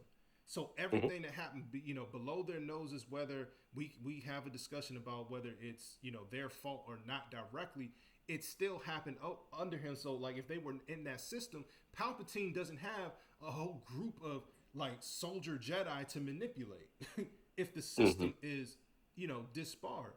So Luke completes what his master could not by Luke's own failure, and so I saw the I saw the what's the word I'm looking for, Kev? The beauty in that. I Yeah, did see the beauty in that, and that's like, and so when you came out and basically was like that was like my favorite scene of the whole sequel trilogy, and I'm sitting here thinking like that actually probably was like the it's best. the best thing that they put. Yeah, It's the best thing that they put to paper. yeah. And It's if we could really go it's really further, good, and it's such a strong hitting life point, and it's just so too bad that it's in such a divisive movie though. That's just yeah. my struggle with it.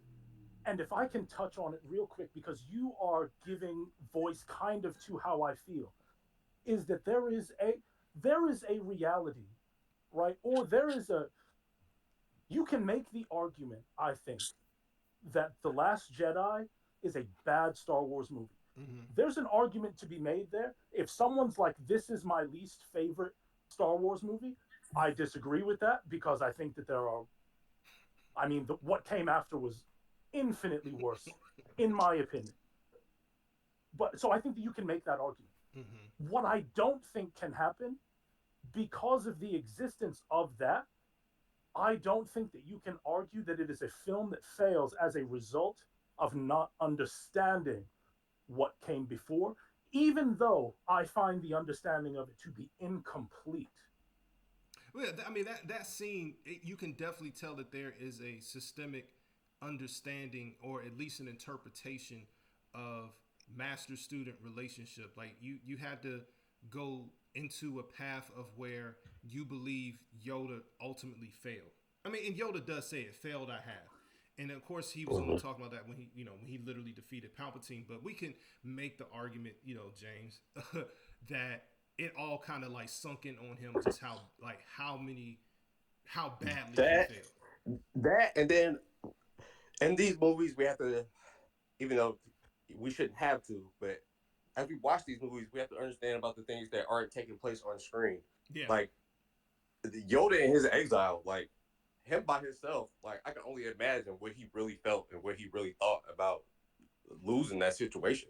yeah, Like everything comes crumbling down on him because throughout the prequels, him and Mace Windu switch Grandmaster roles. I think at least once. I think Yoda is it twice because of whatever reasons that they have. But yeah, ultimately everything falls down upon Yoda's feet, and yeah, he knows it. Like the moment when he feels Jedi dying across the galaxy and yeah, clutches his chest, I think it's more than just remorse or feeling the guilt of their death. I think it's a little bit more than that. But, yeah. No, And I mean, yeah, like and so for Luke, Luke sets out to honor, you know, what was given to him, but he ultimately sees this system is a problem, and this system, if we get real deep, and I didn't make this point earlier, attracts the Sith.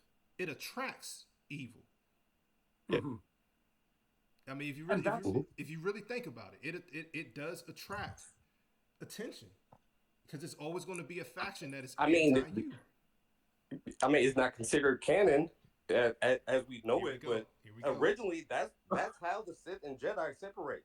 Like these ideals and moral standpoints that these guys try to grow into for the galaxy and the universe. Like the Sith kind of look at each other like, Man, there's this whole other side over here that can give me power. I don't have to do this peaceful like warrior monasticism type like Yeah. freedom fire, like we're only to protect people. Like, no, I'm gonna do what I want, and that's essentially like how those like the main antagonists of the films breed themselves Yeah.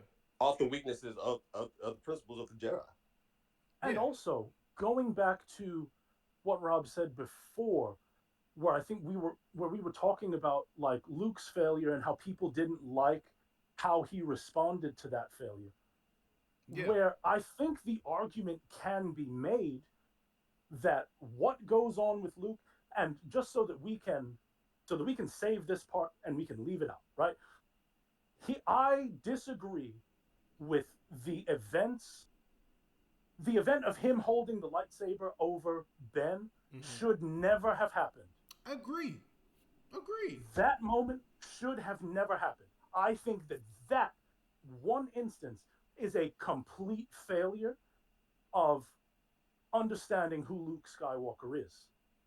Now, what I will offer is this: I actually like the idea of a Luke Skywalker who is disillusioned by his own failure. He becomes disillusioned with everything that he has ever stood for because he starts to ask himself the question, what does this all mean? And he comes to, in my opinion, the correct and profound answer of, I think he has a quote. Rob, you've seen the movie more recently than me. Mm-hmm. He says something along the lines of, if the Jedi die, the light dies. That's Oh yeah. arrogance because the Jedi Yeah. do not own the Force. Yeah. He was giving the spill to Ray, I believe, and like he basically was trying to teach her that the Force exists whether Jedi are here or not. The light side and balance exists whether we're here or not.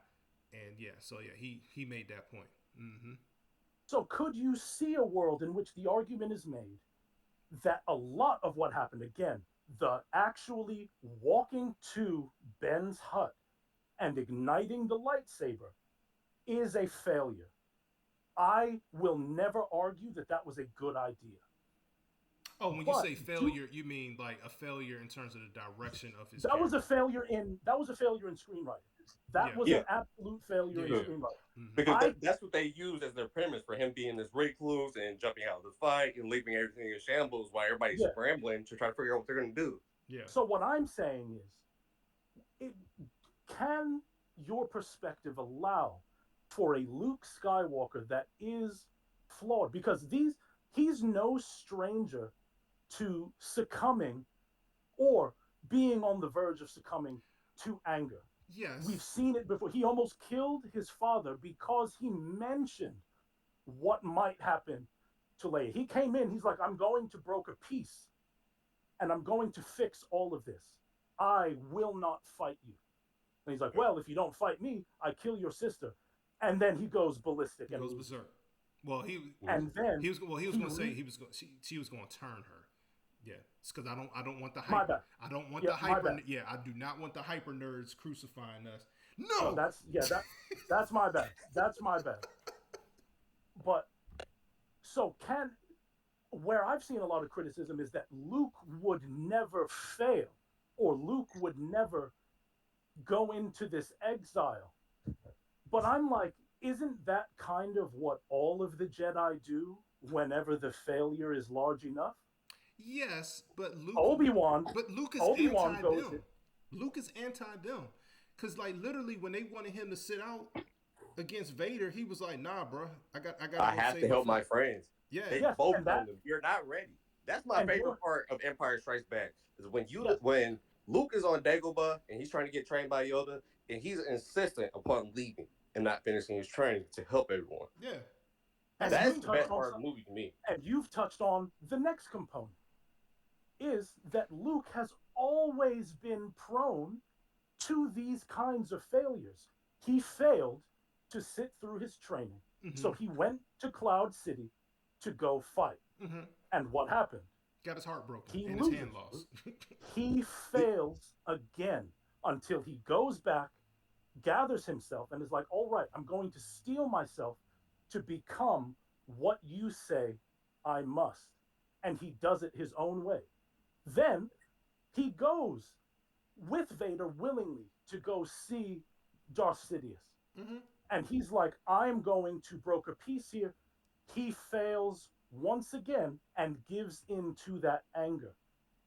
So failure has always been baked into who Luke I Skywalker is. don't. The compelling part of it is, though, that he always finds his way back to doing what is right. And I still think that that exists within The Last Jedi because he shows up at the end. He's not doing it as this act of, I'm going to show up and fight the bad guy. He does it so that he can be that light for the people he knows will have to continue the fight after him. Whether or not we believe that he should have died at the end of The Last Jedi, leaving that aside, that was the goal. So is that not, does it really, is that so offensive Yes. to what Star Well, Wars is and Yes. why? well, well, Yes. I will go back to what I was saying earlier about EU and the way fans are conditioned because a lot of the times Luke's failures are internalized and he does take them upon himself. But during the EU, when he's facing against opponents and he's dealing with the reemergence of the Empire and the Emperor, his failures are more physical limitations, more of what he can do to stop the forces against him. Over here, after decades of not having anything, they give us a more emotional, a mental failures of Luke that he internalizes and personalizes. So it's a catch 22. You're not wrong, but you're not right at the same time. It's just what interpretation of Luke sits well with everyone. Not well, well. This version, I don't buy because like Luke beyond anything was no coward. Period. That's He fact. he was not a coward. Yes, he was not perfect, and I think that people when they not you Kevin, but I think people when we are very defensive and offended about what they did to Luke, they think that we see it as perfection or him being perfect, and it's like no, I'm okay with a flawed hero, but there's certain Mhm. traits that Luke always had, and so being recluse and hiding from everyone that he loved, and like the scene where he finds out Han dies, that should have hit him harder, especially Mhm. since Right. it's directly in relation to his nephew killing him. They Mhm. didn't do Mhm. enough to really translate, in my opinion, which would have been much more emotion from his inactivity that sort of caused that. Because Totally agree. that's tragic. You see what I'm saying? Han was one Totally of his agree. Yeah. best friends. You see what I'm saying? So Now Han was the guy that Han is like his first real friend. yeah, when this with this whole thing, you see what I'm saying? Because Yeah, and so I buy that. yeah, and so for me, it's like you you you you put him in a path that we never seen from him that is very hard to buy. And it's not that we don't expect him to be flawed. We expect him to have missteps in teaching people. And, yeah, I can buy that he had a misstep with his nephew. And they could even have made it so that because they were blood, relatives, that's what made it difficult for him to, properly, teach him. And the Mhm. fact that, Luke didn't have the traditional teaching of old Jedi. So he's really trying to figure it out as he goes along and listening to Force Ghosts and all that stuff. Like, I can buy that he mishandled Ben, but I can't buy that he has made himself a recluse to his sister and his friends. While they are literally, well, mainly his sister, because, the way they wrote Han was out here being playboy smuggler again, um, which is crazy. But knowing that people are dying because of his inaction would never sit well with Luke. Luke would Luke would never behave that way. He would So is not. there no world where he's like these people are genuinely, because we have to acknowledge what he did. Like he ignited his lightsaber over Mm-hmm. the body of a what 10-year-old boy. No, I think he was probably closer into his 20s, but he was still like you gotta think Because when they say because boy. Yeah, go so ahead. that de-aging CGI wasn't necessary if he's like No, 20 years old. no, because like in But in in in in in like Padawan years, like Obi-Wan was still mhm, like he was in his 20s, right? James. Like when we get introduced to him, he was in his 20s. Yeah. Yeah. He was in his lower 20s. Yeah. So okay, so not even like, so he's not even like a kid.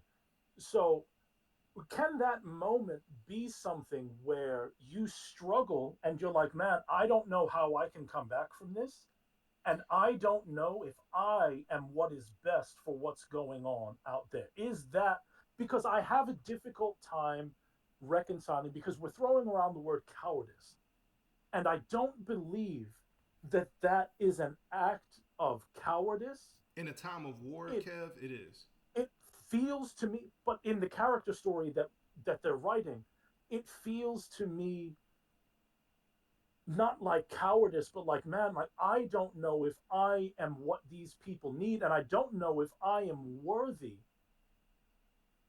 of kind of the myth of Luke Skywalker and trying to live up Mm-hmm. to that. I don't know. So is that necessarily cowardice, or is there room for that to be born a from losing faith in yourself? Because I don't believe that that makes you a coward. Because I don't think he was hiding to avoid responsibility. It's different if, But he was. Like, he hid but from his. Because he didn't I don't even think want to that that face was his the sister. purpose of it. He didn't even want to Yes. face his sister. And that's avoiding responsibility. That's like, because he's like, she says it was Snoke, but I know it was me. Like, you're avoiding the Mm-hmm. conversation, sir. You're not trying to have that tough conversation with your twin that has already forgiven you. You're punishing yourself. And, like, the Luke that we know, you know, he, like, when he found out, what's his name was his father, Anakin was his father, Vader was his father, Mm-hmm. he struggles with it because I think in part it's like, how could I come from something so evil? They don't Yeah. verbalize that in, the films, but he's really rattled by that. But Yeah. he's still present. Like, he's going through it and trying to work himself through it. And even by the time he faces, Vader again, he's not even listening to his teachers because they was like, you got to kill that dude. And he's like, no, Mhm. I don't think I'm gonna go that route.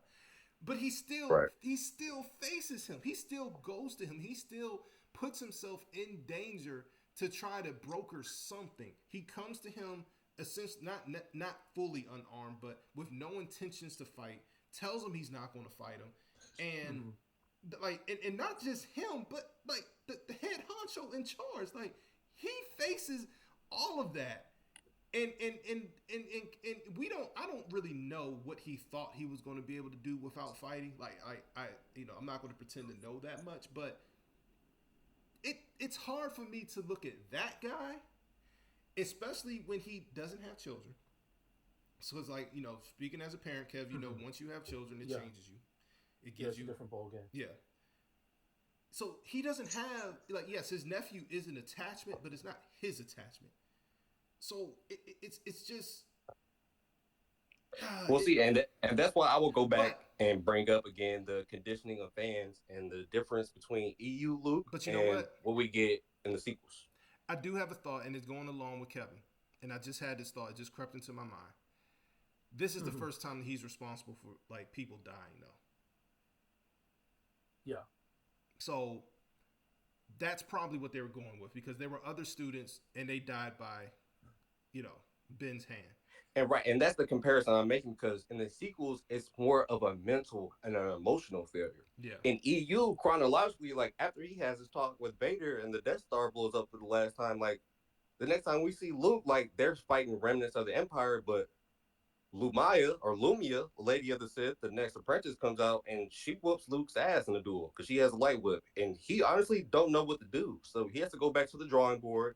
He has to learn the dual wielding style art of lightsaber combat. He has to come back and beat her again, and he has a lot of those processes infiltrating the Empire, trying to defeat the Emperor for once for all. So like the EU representation gives him a physical failure most of the Mm-hmm. time Mm-hmm. that he internalizes, where he can go away and he can correct those mistakes, and there's not a lot to lose.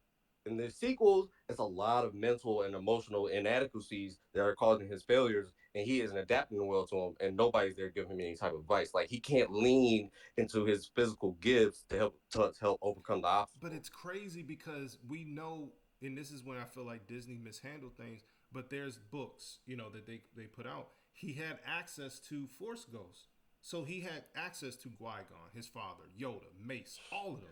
Anybody that Powerful. we heard the voice of Ray talking to at the the Rise of Skywalker, he had access to those people and had frequent conversations with them and learned from them.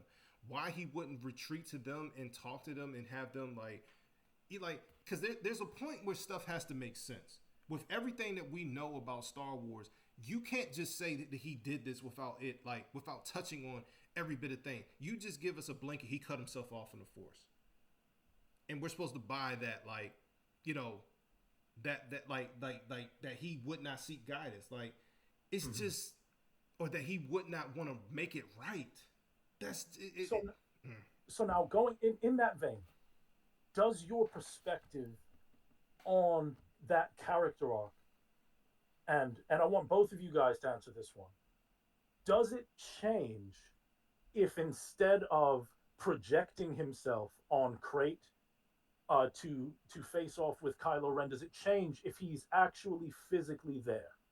um And if we Oh, resolve oh and if my we God! resolve It. that arc without him kind of like I want to say, tossing I don't himself mean on to a be rock. rude to cut you off. Like honestly, it was only in hindsight where it really it put the final straw in it for me to not like this iteration of Luke. Because after everything we've gotten from him and all the emotion and the tension built up between those two characters, which whatever you want to say about Luke, Kylo and Luke are arguably the best characters in that trilogy. But to 100%. come down there and they you don't even realize it's a hologram or projection of him until the very end when he passes away because Kylo can't even touch him. But mm-hmm. I always thought it was just so weird the way they presented that scene because you would think how Kylo responded to him, how he had Luke in his mind. The very first thing he would do was would tell anybody not to touch him at all. Like you would think it's about to be a showdown. Like you would at least you would think they would clash lightsabers at least once. But you telling me this man force projected himself across the galaxy, a vast unknown distances, and then just fades away?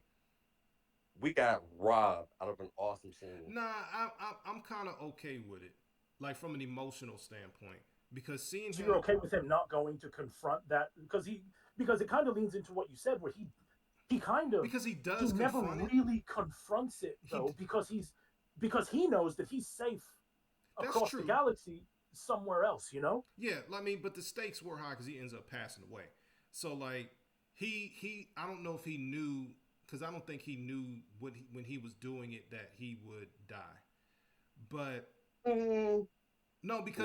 because in the novelization, a voice tells him to let go, and that's when he dies. So I don't think I that. got to read these ones, man. They seem to be better than what we got on screen. Yeah, because they. And see, and that could be my own fault of the conditioning that I've been speaking about as a fan because I'm talking about someone who literally became one with the force, who can do things that have never been seen before and Yeah. done before. It just looked like a out of state or out of county call. It looked like an overseas call from a New Hope, and he just force ghost out of the fight. But It's I like at was least okay Obi with Wan it. shot the fade. But see, that's the thing though. Do you really like think about it? It's a different thing when you're dueling with a father that you never knew, right? And Uh-huh. versus like if we're buying into the story, okay? Mm-hmm. This is me being fair. If we buy into this story, do we really want to see a uncle clash with the nephew that they created and try to strike them down when you know that you are responsible for this and you're trying to hold on to the glimmer of hope of purifying them?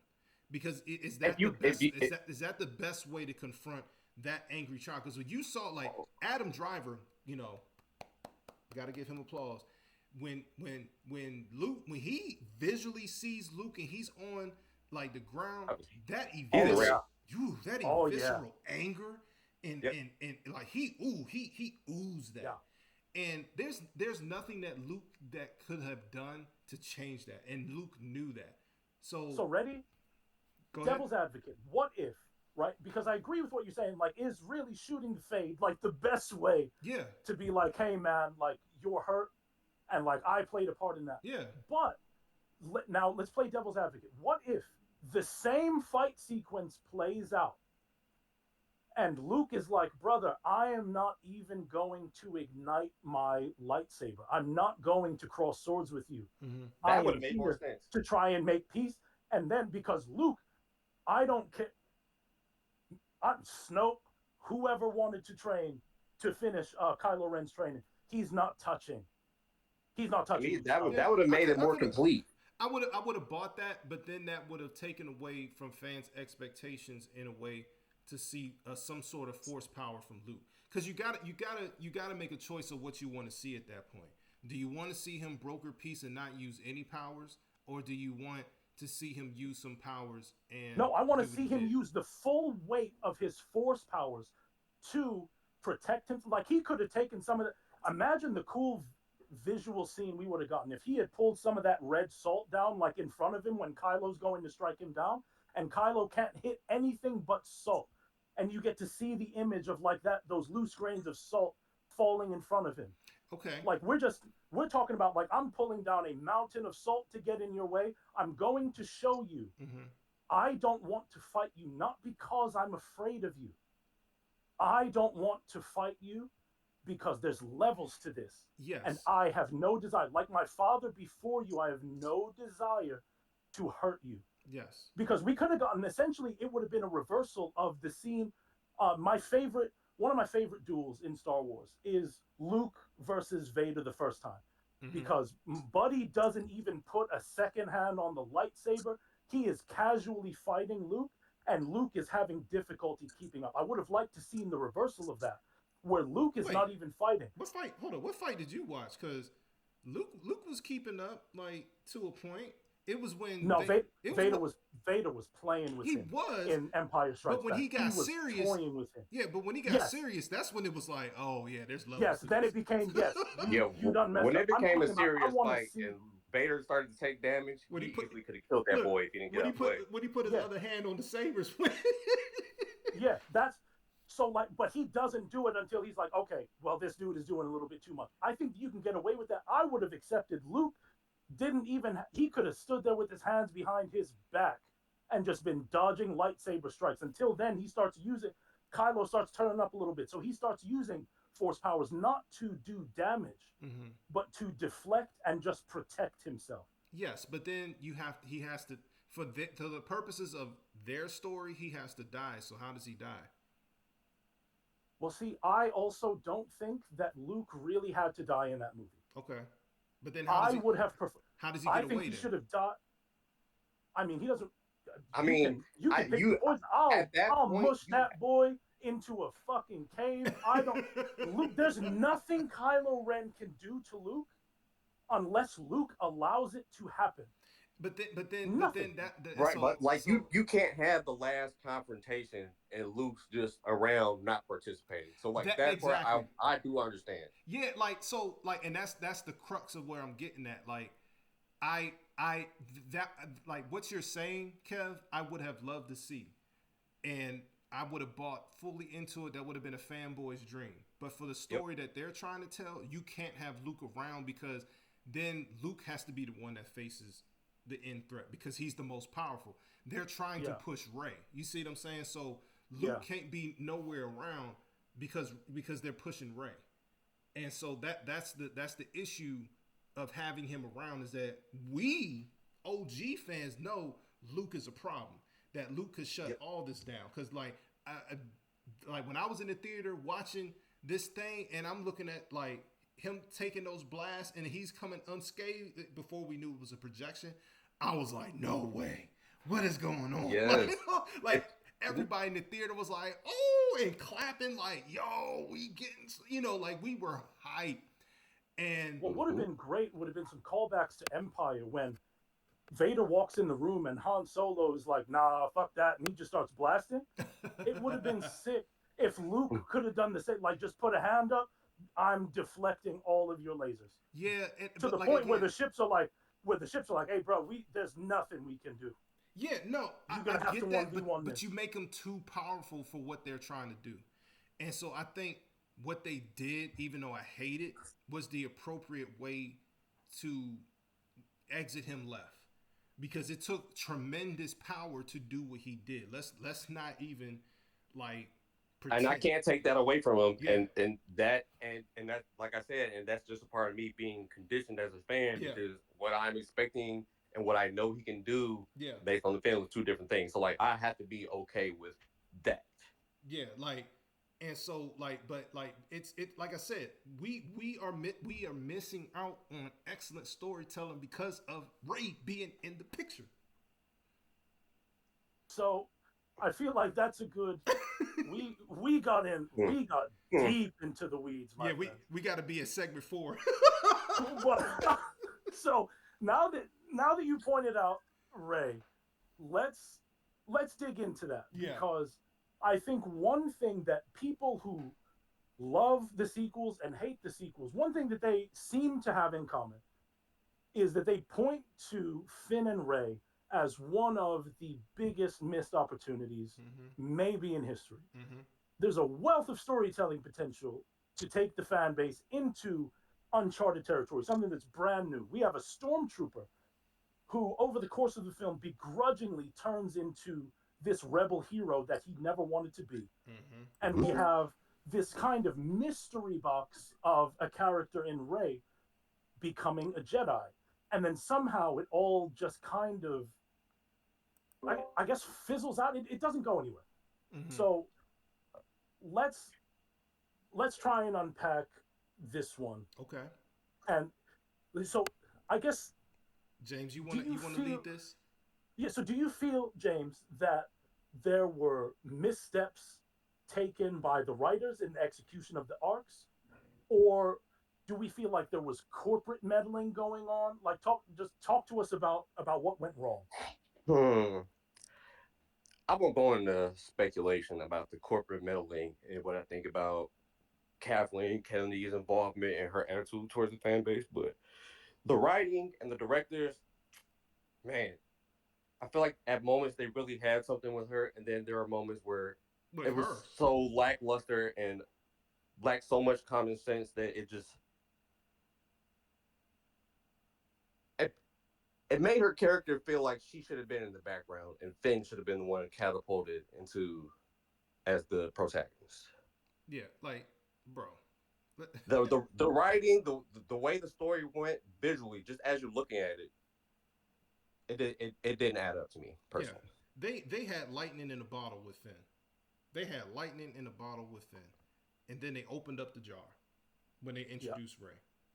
Mm-hmm. And honestly, because when you see the story, you're getting two origin stories, right? And Mm-hmm. with Finn, you naturally go with, oh, this is the showdown between him and Kylo. It's going to go there, Mm-hmm. and that's also based on trailers. So Mm-hmm. you buy into that. But then when you see her, you're like, well, what's she got to do with this? And that's more of like a paused hesitation. Like, all right, let's And see. I'll give you Rob, I'll give you pushback on that idea or that sense. Like for me, when I get those two origin stories and I'm seeing it transpire throughout the first movie, we get to the end. Mm-hmm. My idea is like we have the Skywalker antagonist. He's an evil guy. It's going to take the growth of both of them as people and as Jedi to defeat him. Like that's what And I it looks didn't like buy to into me, that. and I was okay with that. But once you start getting into the second and third movie, like Finn fizzles out as a Force sensitive. Like he's not relevant to a Jedi story. Nah, I didn't buy into sticking to just the Force Awakens.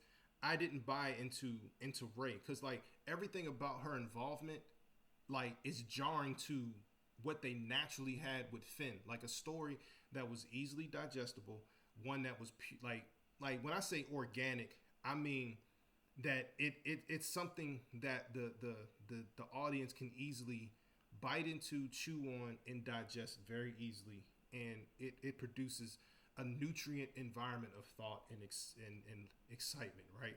See, it's so fourth wall breaky because as fans, we and it looks like as fans and as writers, like that's what they were going for. With Ray, I feel like us as fans and them as writers were so up in the air about what they were going to do. That's true. Like they did It's not, so fourth wall breaky. but you know that we know after the fact, and I knew it. And this is to all the people who had a lot to say when I saw that first film. I told people they don't know what they're doing. They don't have a direction, and they're like, "Nah, you gotta let them cook. You gotta let them cook." And they still by the second film had no clue of how they were going to tie up who left her there and all that stuff, and they threw it all together in the final film. But going back to what I was trying to say is Finn's setup was perfect to me for this, like for a Star Wars film. Like It like was Kev perfect. like Kev That's not an opinion. That's a fact. yeah, like Kev Hmm. already said, Stormtrooper turning into a good guy. That's Unique storyline. yeah, and it's original character. So it's like, all right, Disney, you actually cooking with something. Absolutely. You introduce the tension between him and Kylo on the planet where we get introduced to Poe Dameron. Like all of that, and there he teams up with Poe. That's how he gets involved with the Resistance. Like so, all of this is like really just like okay, and it's not just that it's really good storytelling. It's exciting too. It has some action tied into it. And you Yep. fast forward, you get Ray, and then you can accept that Ray is this damsel in distress that he has to rescue, right? You can buy into that. But the jarring part was the lightsaber scene. That was the confusing part because then it's like, hold up, so the force sensitive is going to be her? Like, what's special about her? Okay. Like, because they show the scene with her being a little girl and her being left on the planet. So Hmm. as a moviegoer, I'm thinking like, oh shoot, was that Luke's daughter? Like, who is she related to? Who left her there for her safety? Like, the wheels are turning. But you still had this naturally good story with Finn where they go back to him after that point and the battle is going on. And again, that the beautiful moment of I don't have a weapon or I need a weapon. You have one. And he lights the saber. Like, it was beautiful. And you see that he's trained enough as a warrior to use it, but not trained as a Jedi. And He can so, use it, but he can't wield it like a Jedi. like, not in terms of perfection. Right. And Right. that, Right. Right. but then fast forward to the end battle. You take out Ray, it works with him. If he's the one that has to dip into that, it would be such a beautiful story. And then them trying to figure out who he is, and like the whole thing about I told like Snoke telling Kylo, I told you that with your power that there would be an opposite or something like that. And like even Okay. the Right. See, your point of view starting to make sense to me now because yeah. in my world, I guess it wouldn't be as much room for Kylo and his development as a character and everything he does on screen if we have both Ray and Finn as the Nah, protagonist. she is not needed, bro. Like you take everything. If you take her whole everything out, minus her being Han Solo, like a pilot. Like you take everything else out, bro. Like the movies are fantastic.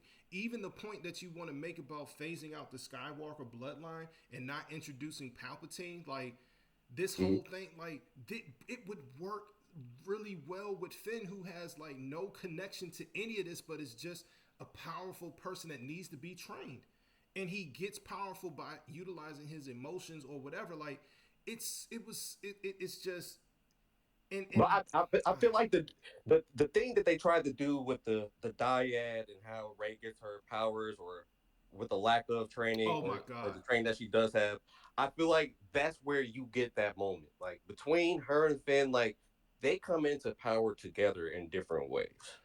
Like you said, like they they have could these have. different origin stories and backgrounds, and like I feel like if you grow them together as the main idea and you go through the same sequences of the movie, like you get a But see, different outcome. here's the problem though. This is what they did in the novelization of the Last Jedi, which kind of didn't make sense because there's no way. Like, can we agree on this panel here that there's no way that Rey should have won her first battle with Kylo? Can we logically agree to that, or do we have some All Even dissent? right, all right. even So I gotta play devil's advocate. It's not like she won convincingly and she was fighting him at full strength. Sir, Buddy was bleeding out. He was going to die. yes, but he still had more that is a power fair and point, but skill.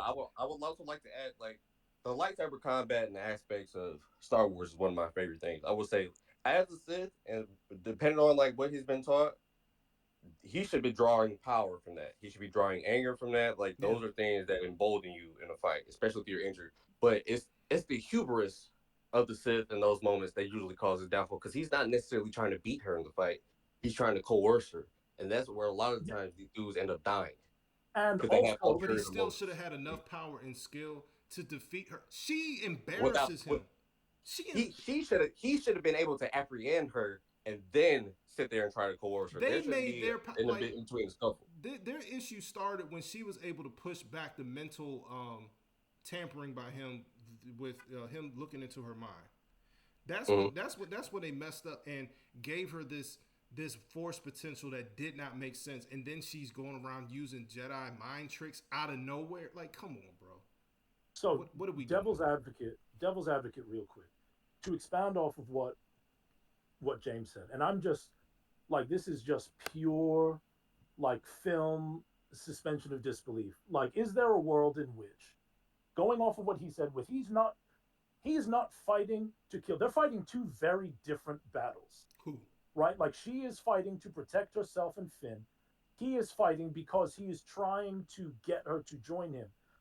Do we think that there's a world in which he is actually severely injured? And there's one point where he starts like punching himself Yes. where he is injured to try to get some of that anger and some of that Yeah, adrenaline up. yeah, And I believe that was part of his training. But like, I'll be honest, he got hit with a bowcaster. It's This like usually should specifically it like a should have whoopee killed him. type weapon. Yeah. He got hit with like a shotgun style type energy crossbow. So like, yeah, definitely hurt. If he wasn't any type of force sensitive or like the grandson to Anakin Skywalker, he probably is in a very much worse spot than he was. But at the same time, granted, like The training you actively see him trying to physically like bring out what he needs to in that moment because he is injured. But the training should have been enough against a noob, bruh. A noob. Like people are like, oh, she could fight with a staff. Like, not yeah, it's not this it's not the same as a he was saber. also he was at a weapons disadvantage because if we're buying into, and I know like they're doing some weird stuff with physics where like light doesn't really have weight, but his weapon is supposed to invoke a broadsword, which is like the Yeah. one of the nastiest weapons that you can get hit with. It's not as precise as a katana, which is what the lightsaber theoretically is based on, Mm-hmm. correct? I believe so. So he's also at a weapons disadvantage where that that monk is heavy and he can't swing it as quickly as he normally would be able to. So I can buy in that specific situation, I can totally buy how he loses. Yeah.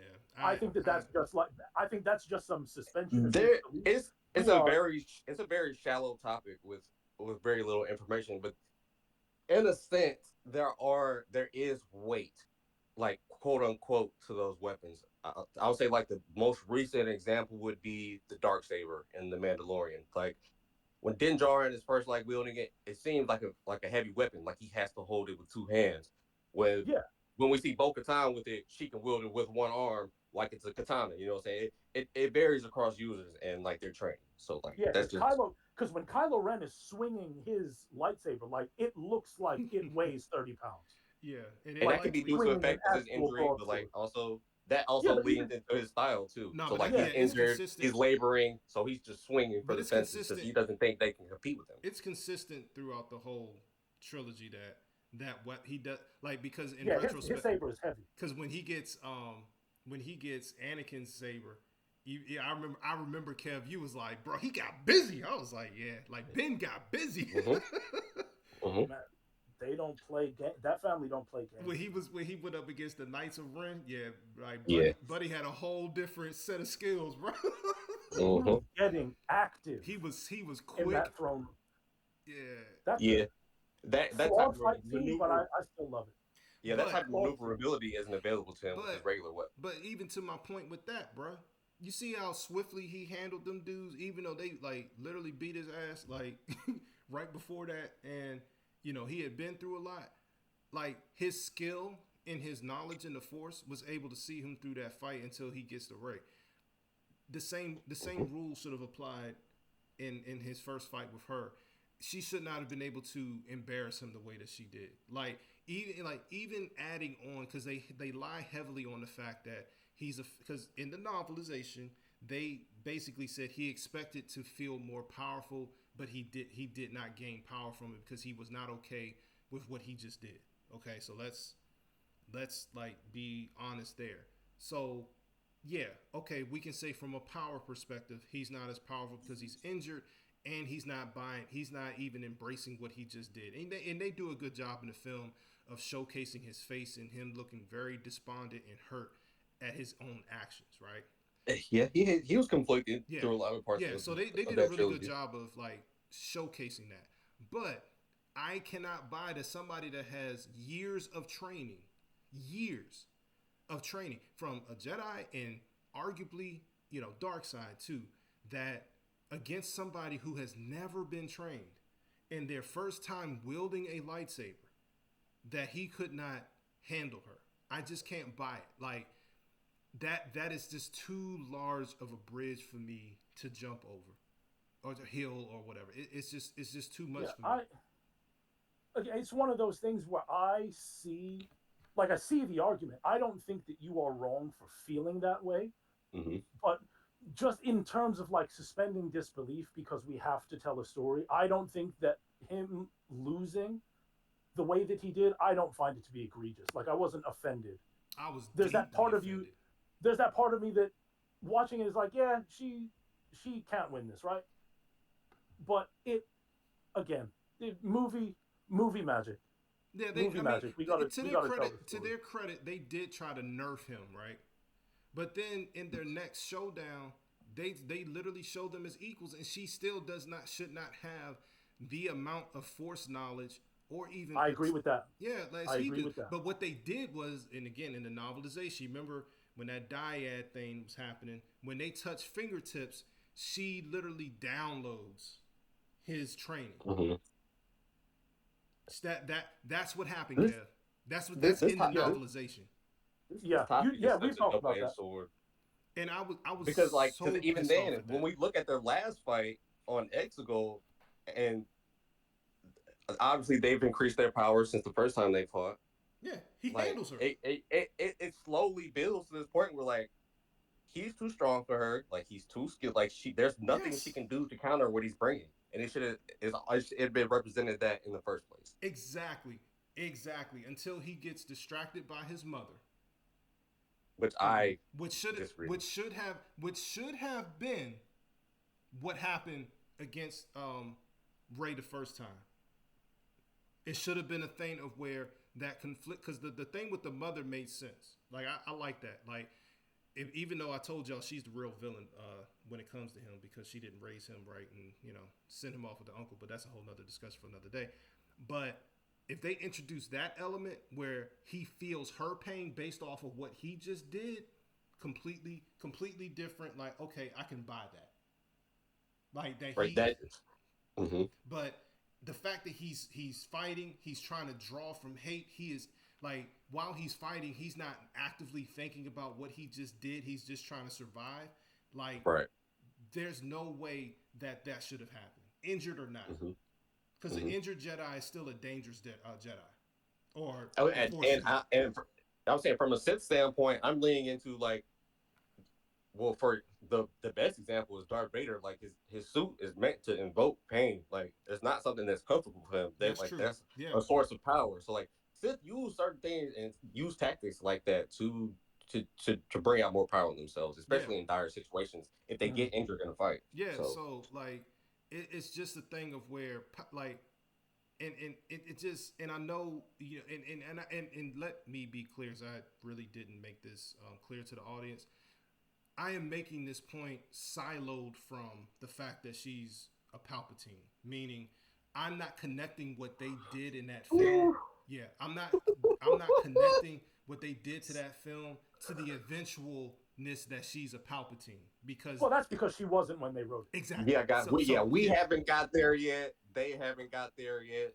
The writers haven't got there yet. Jesus Christ. it. Yeah, they yeah. made that. So that They made that up. yeah. So like when I'm criticizing this film, it's coming from that standpoint that she was not a Palpatine when they wrote her in this way, which makes it even One hundred more percent. egregious. So yeah, Yeah, they tried to come up. It feels like they tried to come up with something fit to retroactively fit what was going on throughout the series, and I mean they did it in the worst possible way. yeah, And just going back to the whole Finn and Ray thing, I know that James didn't want to say anything about corporate meddling, but I feel like I can because I think that that's what happened. you I don't think know so? if you guys 100%. And like I don't know. At what point? Because I feel like the film that they wanted to tell, they told. Because I know that report came out about China. and all that. But Yes, that's where I'm going. so, do you think they They did when reshoots? No, I don't think that they did reshoots because I can still buy in. The theatrical release of The Force Awakens that we got seemed like, and I think this is where James was going, and I agreed with it if it is.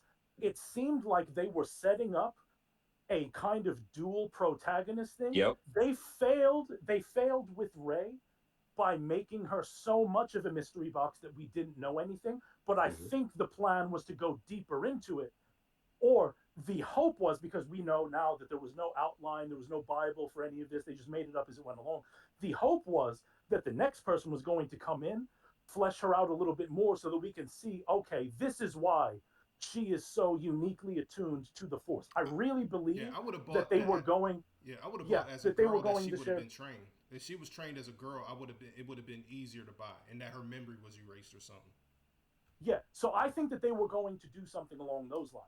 I think that what messed everything up is that Disney did not account for the possibility of China being like, get this guy off of all promotional material, get him out of here. And notice in The Last Jedi, in the next movie, you can see, by the way, what they did with him on the poster of The Force Awakens in China, that anyone can go ahead and Google that. They made him microscopic and tossed him in the corner. It was horrendous. And then in the script of The Last Jedi, we talked about this the other day, Rob. What do? They make Finn the B plot in that movie. Hmm. If we're being generous, he was the B plot in that movie. And they sidelined him Yeah, like it was nobody's business. I don't know. I don't have a specific breakdown on like how long every character has been in each movie, and maybe I should have. I would be surprised if John Boyega was in more than 45 minutes of that movie, yeah, like speaking and actually being a character. yeah, They made his conflict with Captain Phasma, which was a huge inciting action for him leaving to begin with. yeah. It was clear that those characters have something of a history Mm-hmm. that goes completely unexplored, and it is because China, in my belief, it's because China said we don't want that dude having such a big role in this franchise if you continue to do it, because they wanted to pull the movie because he was too big on the poster. Yeah, So That's insane. there's no doubt in my mind that Finn was going to play a large role because he was going to be the primary antagonist.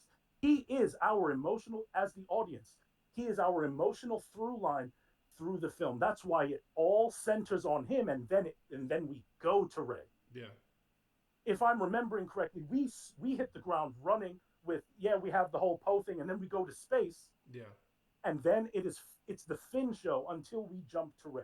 yeah. They were supposed to share that role.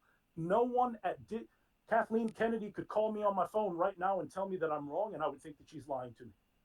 I Well, yeah, swear. yeah. She's a I Sith in real I life. I genuinely believe that it was corporate meddling to appease China, because for people in the audience who may not know, China and the money that the film industry gets from their ticket sales means not quite as much as grabbing the US audience, Mm-hmm. but grabbing China means a lot for those global box office numbers. And Hmm. this company, Disney, has shown they're going to do whatever they have to do to keep the bottom line right. Mm.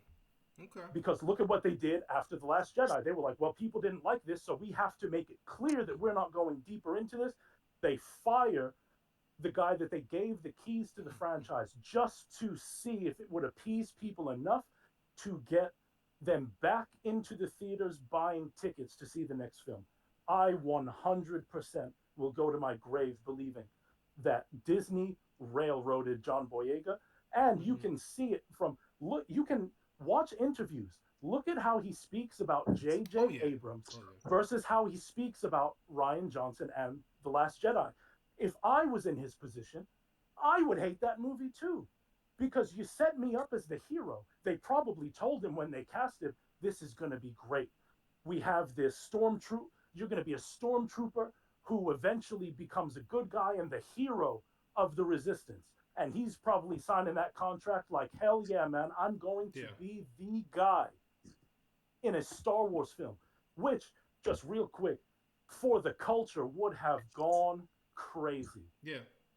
That's why It I would was a have little, gone but crazy. that's why I was a little thrown, like not to get far off topic, but I was a little thrown at his latest statements about the whiteness of Star Wars and basically alluding to that that's why people didn't support him. Like I didn't get that impression.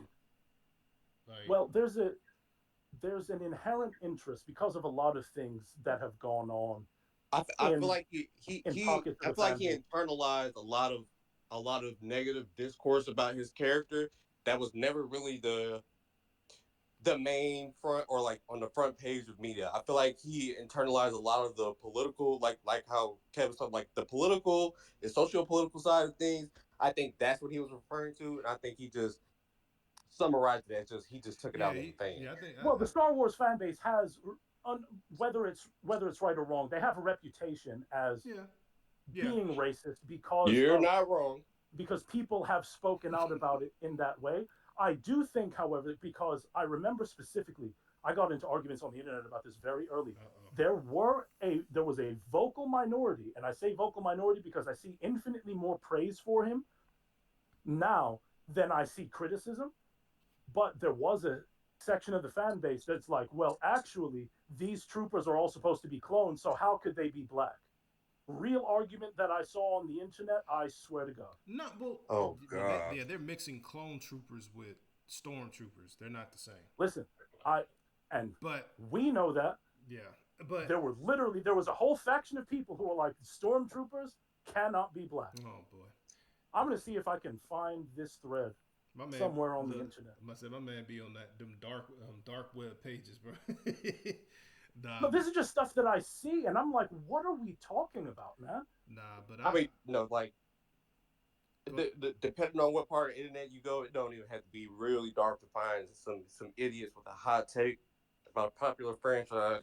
yeah, yeah, nah. I just I I was just personally thrown because I feel like a lot of the fan base was very supportive of him, even down to like I know that there was a little bit a mixture of reactions with the trailer. I do remember that where there was a bit of controversy, but he worked through that and was still excited.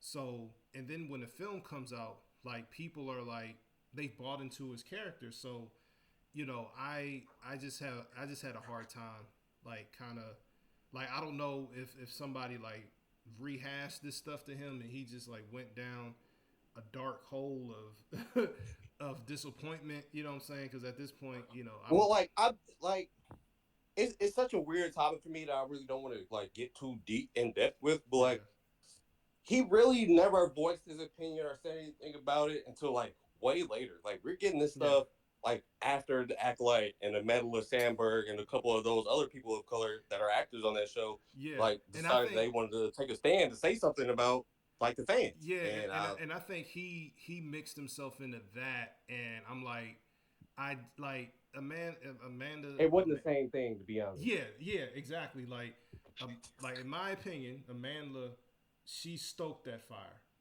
and because, like, and this is just a side note, and I'm sorry, Kev.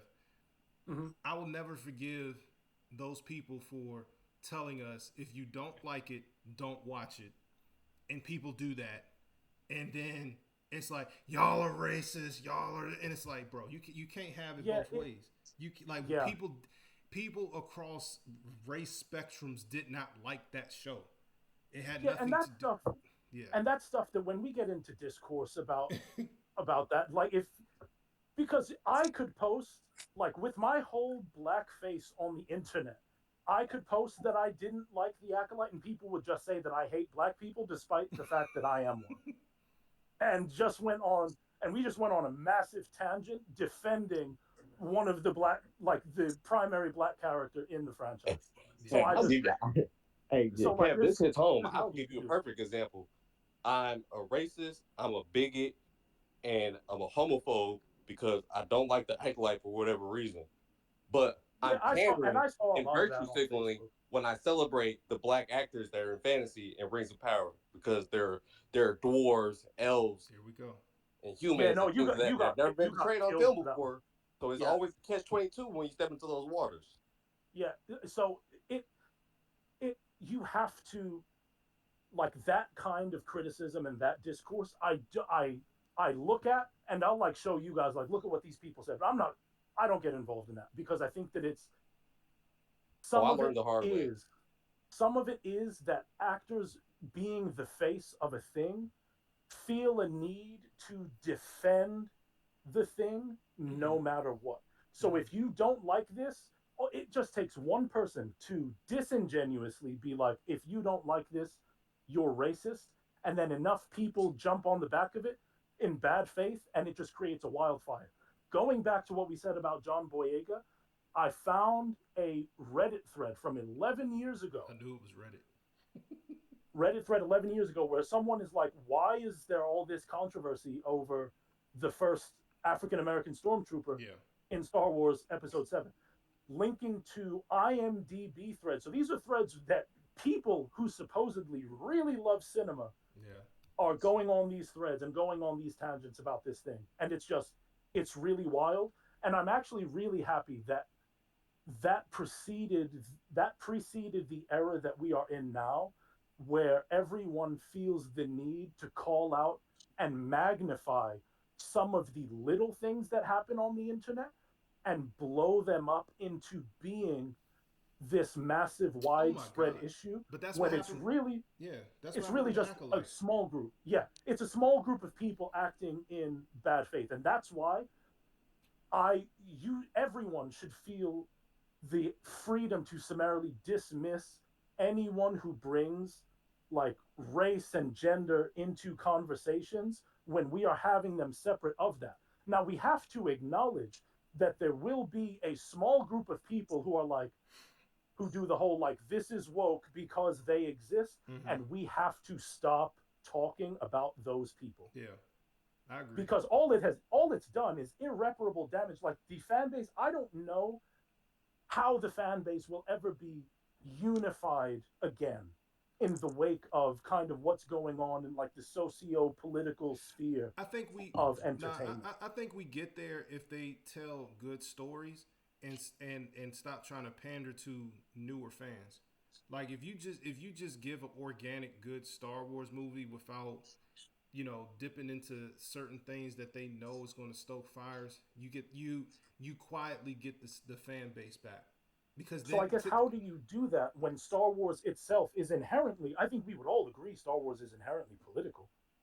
you make more of Lord, what's that film that people like that we didn't expect to like? They had Rogue One, Rogue One. You make Rogue One films. Like you don't stuff that's announce. like tangential from, like, Yeah, from the main yeah. thing. Yeah. You definitely don't announce a Ray sequel. Like you don't do that. Yeah, I don't know why they must already. I I would imagine that, and this is me, this is pure speculation. I know nothing about this.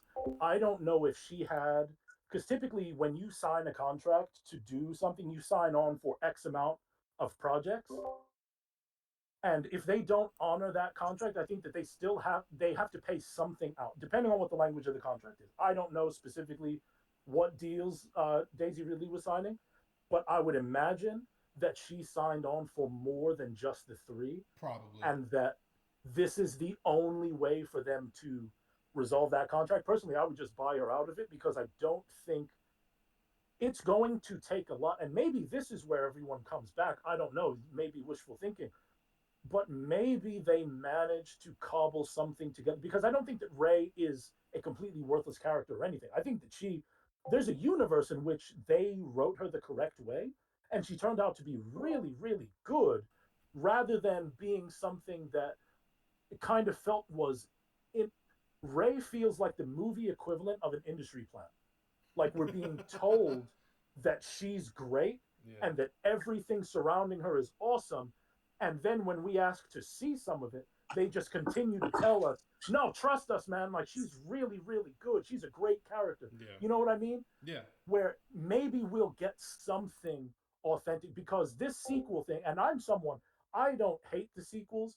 I actually still, even though I acknowledge that a lot of it feels like it's fake, I still really enjoy watching The Force Awakens. It's a lot of fun. I can put it on with my son, and we're going to have a great time watching it and talking about it for 2 hours. Hmm. I think that The Last Jedi had some good ideas that were kind of half baked, but it tried something, and I respect that. And I think that the last movie is awful. So it's a very mixed bag that I would say is more on the side of being not great Hmm.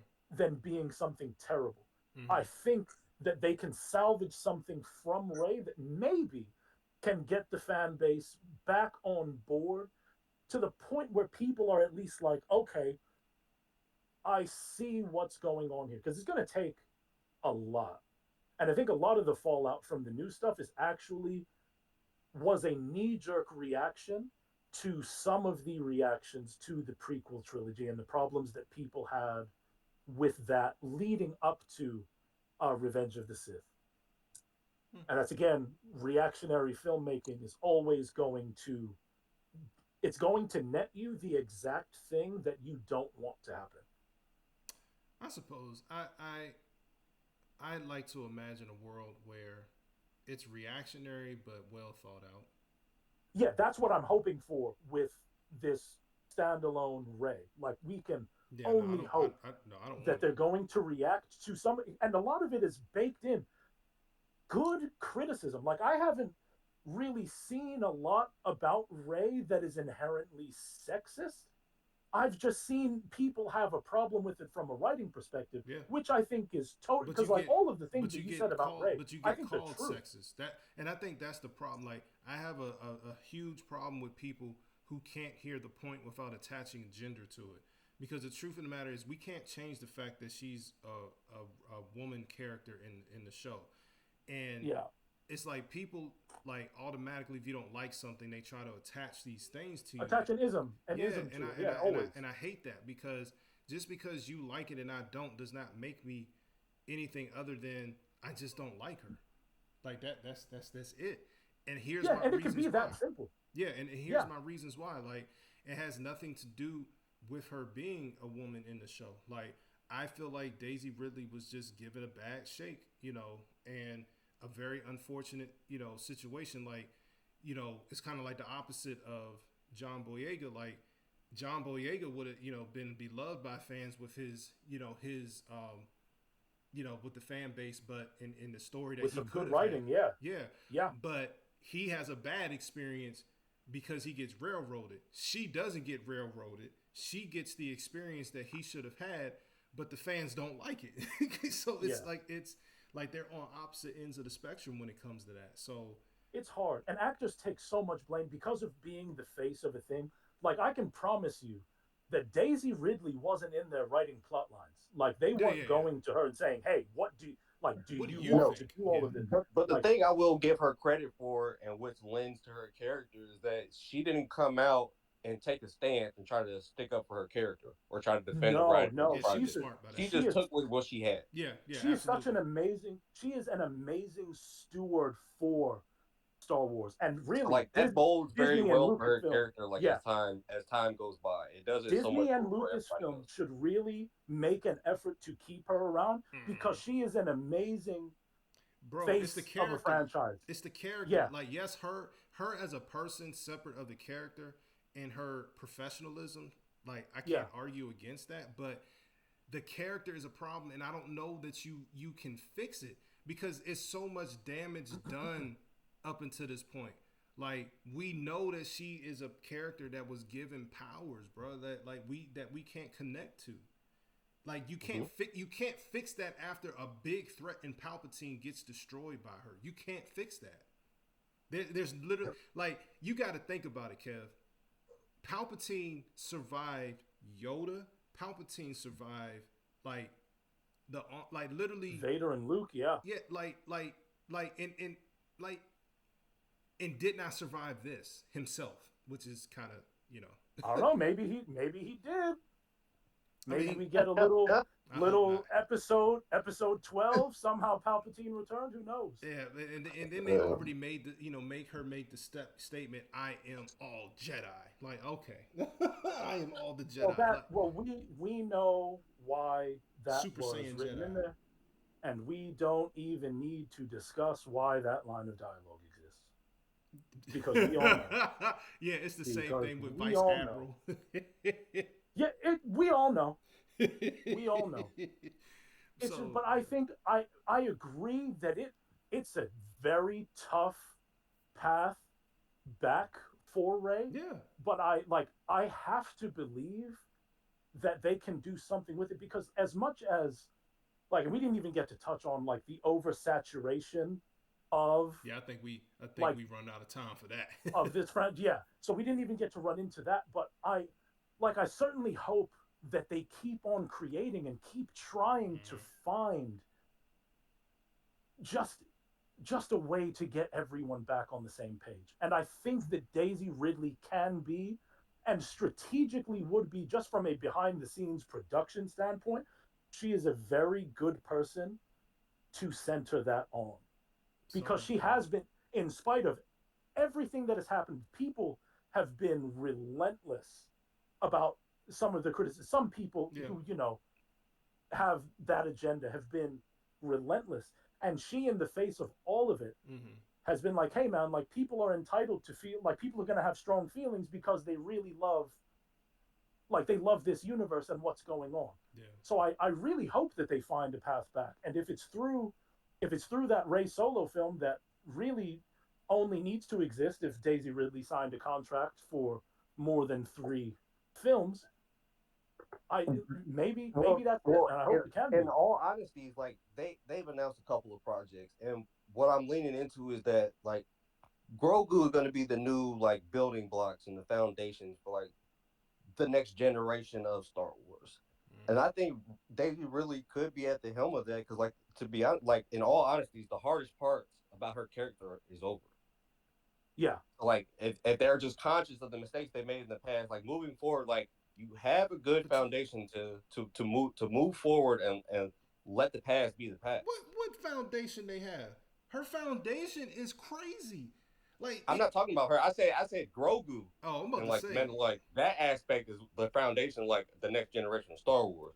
She can be at the helm of that, but like she not gonna be the building blocks of it. Like the basis of the next generation of Star Wars is gonna be her. But like I, she can be the main yeah, right, antagonist, but like yeah, the things that we want is going to be coming from Grogu and things like that. yeah. well, I don't know about that. I think that there's a path for her within. I think there's a path for her within the franchise. Like I can't speak specifically to what that would be, but I don't think that Ray is. I don't think that Ray is dead in the water yet. Hmm. I think that she is on life support because most Pull people, the plug. yeah, because most people don't necessarily have the because it's going to be hard for people to trust that she's not going to be shoehorned as the end all be all, which she kind of like It's already too has late. been. That's what I'm saying. It's too We late. got to Right. Like She the gotta hardest die, bro. part, like if I the put worst on my parts of writer's her hat character for like are, six we've months, already run through I it. can find a path back for Ray. Give me 6 months. Bro, Six she months, gotta I'll die. find it. She gotta die and That become one with the she got to force. die is crazy. She gotta. Ooh. She gotta Hey, die. so I'm not crazy for thinking like she's the one that should have passed away and not Kylo? Yeah, but hold Okay. on, hold on, because again, the way that they wrote it, it gets a little funky, because if he lives, everyone that he loves is dead, and he was the face of the the first order outside of Mhm. Snoke and was it General Hux? So if he lives, that's a tough like we have to think about as a like and Kev, I think you can appreciate this point. What is he going back to? How do we write that? Where does he live? What kind of life does he have? And I'd like to think that that's something that maybe he was thinking about when he gave his life force to Ray, because his whole Mhm. family is gone. Uh-huh. His mom is whole because his mom was like she was like dead but still alive. Like she was still holding on. Uh-huh. in the by the Force, because when he passes on, her body disappears. Now she becomes one with Hmm. the Force, and so I think it had to happen that way, even though I don't like it. Like, it's either they both live and they figure it out, but if one of them has to die, it has to be him. No, that makes sense because, like, contextually, like right now and where they are in the story, there's a lot of just middle of the road Jedi that just aligning with the side of good because, like, the bad guys are just so bad. But it also would have been an interesting, like, way to go about things, because, like, if he lives, he That has could have to. been an interesting story, Rob. Like the Exactly, way you yeah. explained it not too long ago, like just now, like that would have been something. Yeah, and having to find a way to atone while being alive, like not atone in death like Vader. Yeah, So yeah, absolutely. I think we covered all your points, Kev. Yeah, I think we that was that was crazy. So I guess that's gonna wrap it up for today's episode. Um, so whether you love the sequels, hated them, you hate the whole thing, or you fall somewhere in the middle, I think that the one through line of this whole thing has been that it's all love, and it comes from a place of love. We care Passion, about the galaxy, passion. and want it to be treated with the respect that the legacy has kind of earned. So I just want to get into a final thoughts from both of you guys, and we'll try to keep it brief because we've been Keep it going real for brief. a Yeah. long time. What is, from each of you, one lesson that Lucasfilm and Disney should learn from all of the stuff that we talked about? Um. And yeah, Okay. whoever wants to take I that one mean, on. my biggest thing: do not purposely or coincidentally alienate your core historical legacy fan base. James, what you got? Mhm. I would piggyback off that and say I would say that, and I would also add in real time as you're making the projects, keep it in the here and now. And I'm gonna call back to what I said earlier about what I would want in the story. The the the transparency and the cohesion of the story. Mm-hmm. Me as a fan in the audience, I shouldn't know, or I should, as much as I don't know about what's going to happen, I shouldn't feel like you are going through the same processes. Like I don't Yeah. want to feel like me as the viewer and then you as the creator, we're both in limbo about the story. Mm-hmm. Full Yeah. transparency and Yeah. cohesion, like I think it'll go a long way for them. That's a really strong point. Thanks for saying Yeah. that, James. Yeah, For that me, was a good one. I have something kind of in the same vein. Is we need to rediscover the narrative voice, the strength of a narrative voice, and in the principle that sometimes less is more. This thing is so profitable, it's so easy. You could throw a stone and find a character that someone Yep. somewhere loves, that they'll decide needs their own spin-off or needs something else. But I think that we actually need a lot less quantity so that we can focus on quality. I want something, anything at this point, that remembers why we fell in love with Star Wars in the first place, and a story that really makes it worth being the gigantic media conglomerate that it is. Like, this is a huge property that's loved by so many people for so many different reasons. I find it hard to believe that we can't create a property today that resonates with old fans and new. Because I think that if we respect the old and come at it with fresh eyes, we can have something that really does appeal to everyone without anyone being sacrificed and feeling like they don't belong anymore. Just echoing what Rob said, feeling like you're alienated as someone who has loved this thing. Me, I'm only 31. I've been watching this since the 90s, sitting in front of my old CRT television. Yeah, So like I was I've I was I telling Rob love the other the day, like my first movies watching were the original trilogy. Like before I could write my own name or I could read, I'm watching those things front to back, back to front in any order because that was my favorite thing of all time. Like it stuck with me my entire life. So like when I yeah. say I'm in it, I'm in it. Mm-hmm. Empire Strikes Back taught me what a sequel was. I had never it was never fathomable to me that you could make a movie and then have a different story with the same characters in the same universe again. That blew my mind. So that really a lot of what a lot of my love for film and for acting in a lot of ways is it probably stems from this franchise. Like it's a huge deal to me and it's more a lot of the times I tried to like distance myself from it as like just this popcorn thing, but it really is like Star Wars is everything, man. It's a mirror of of life. It teaches you a lot of what you need to understand about being a decent human being. You can just learn from Star Wars. Yeah. It has this incredible, or it had this incredible power that it can regain by looking at it not just as this gigantic, not just this like treasury that it can print you money, but as stories that need to be told, especially with what's going on in the world for us today. This Hmm. story and this universe is incredibly relevant. We can be making something so powerful if we just put this in the hands of the right people. Yep.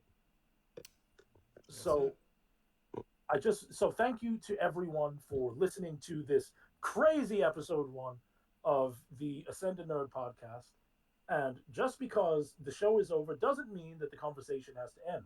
So let us know what you expected from the new era of Star Wars, or what do you expect from Star Wars going forward, and whether or not what you want fits in with what you got, or just what your hopes are for the future. Let us know down in the comments. And if you enjoy this kind of discussion, don't forget to like, subscribe, and smash the bell icon to stay up to date with our new content. Also, be sure to keep up with us on TikTok at The Ascended Nerd and at Ascended Nerd Universe, and Facebook at The Ascended Nerd Universe. Again, thank you guys so much for listening, and we hope you'll join us again for the next one. Peace. Peace.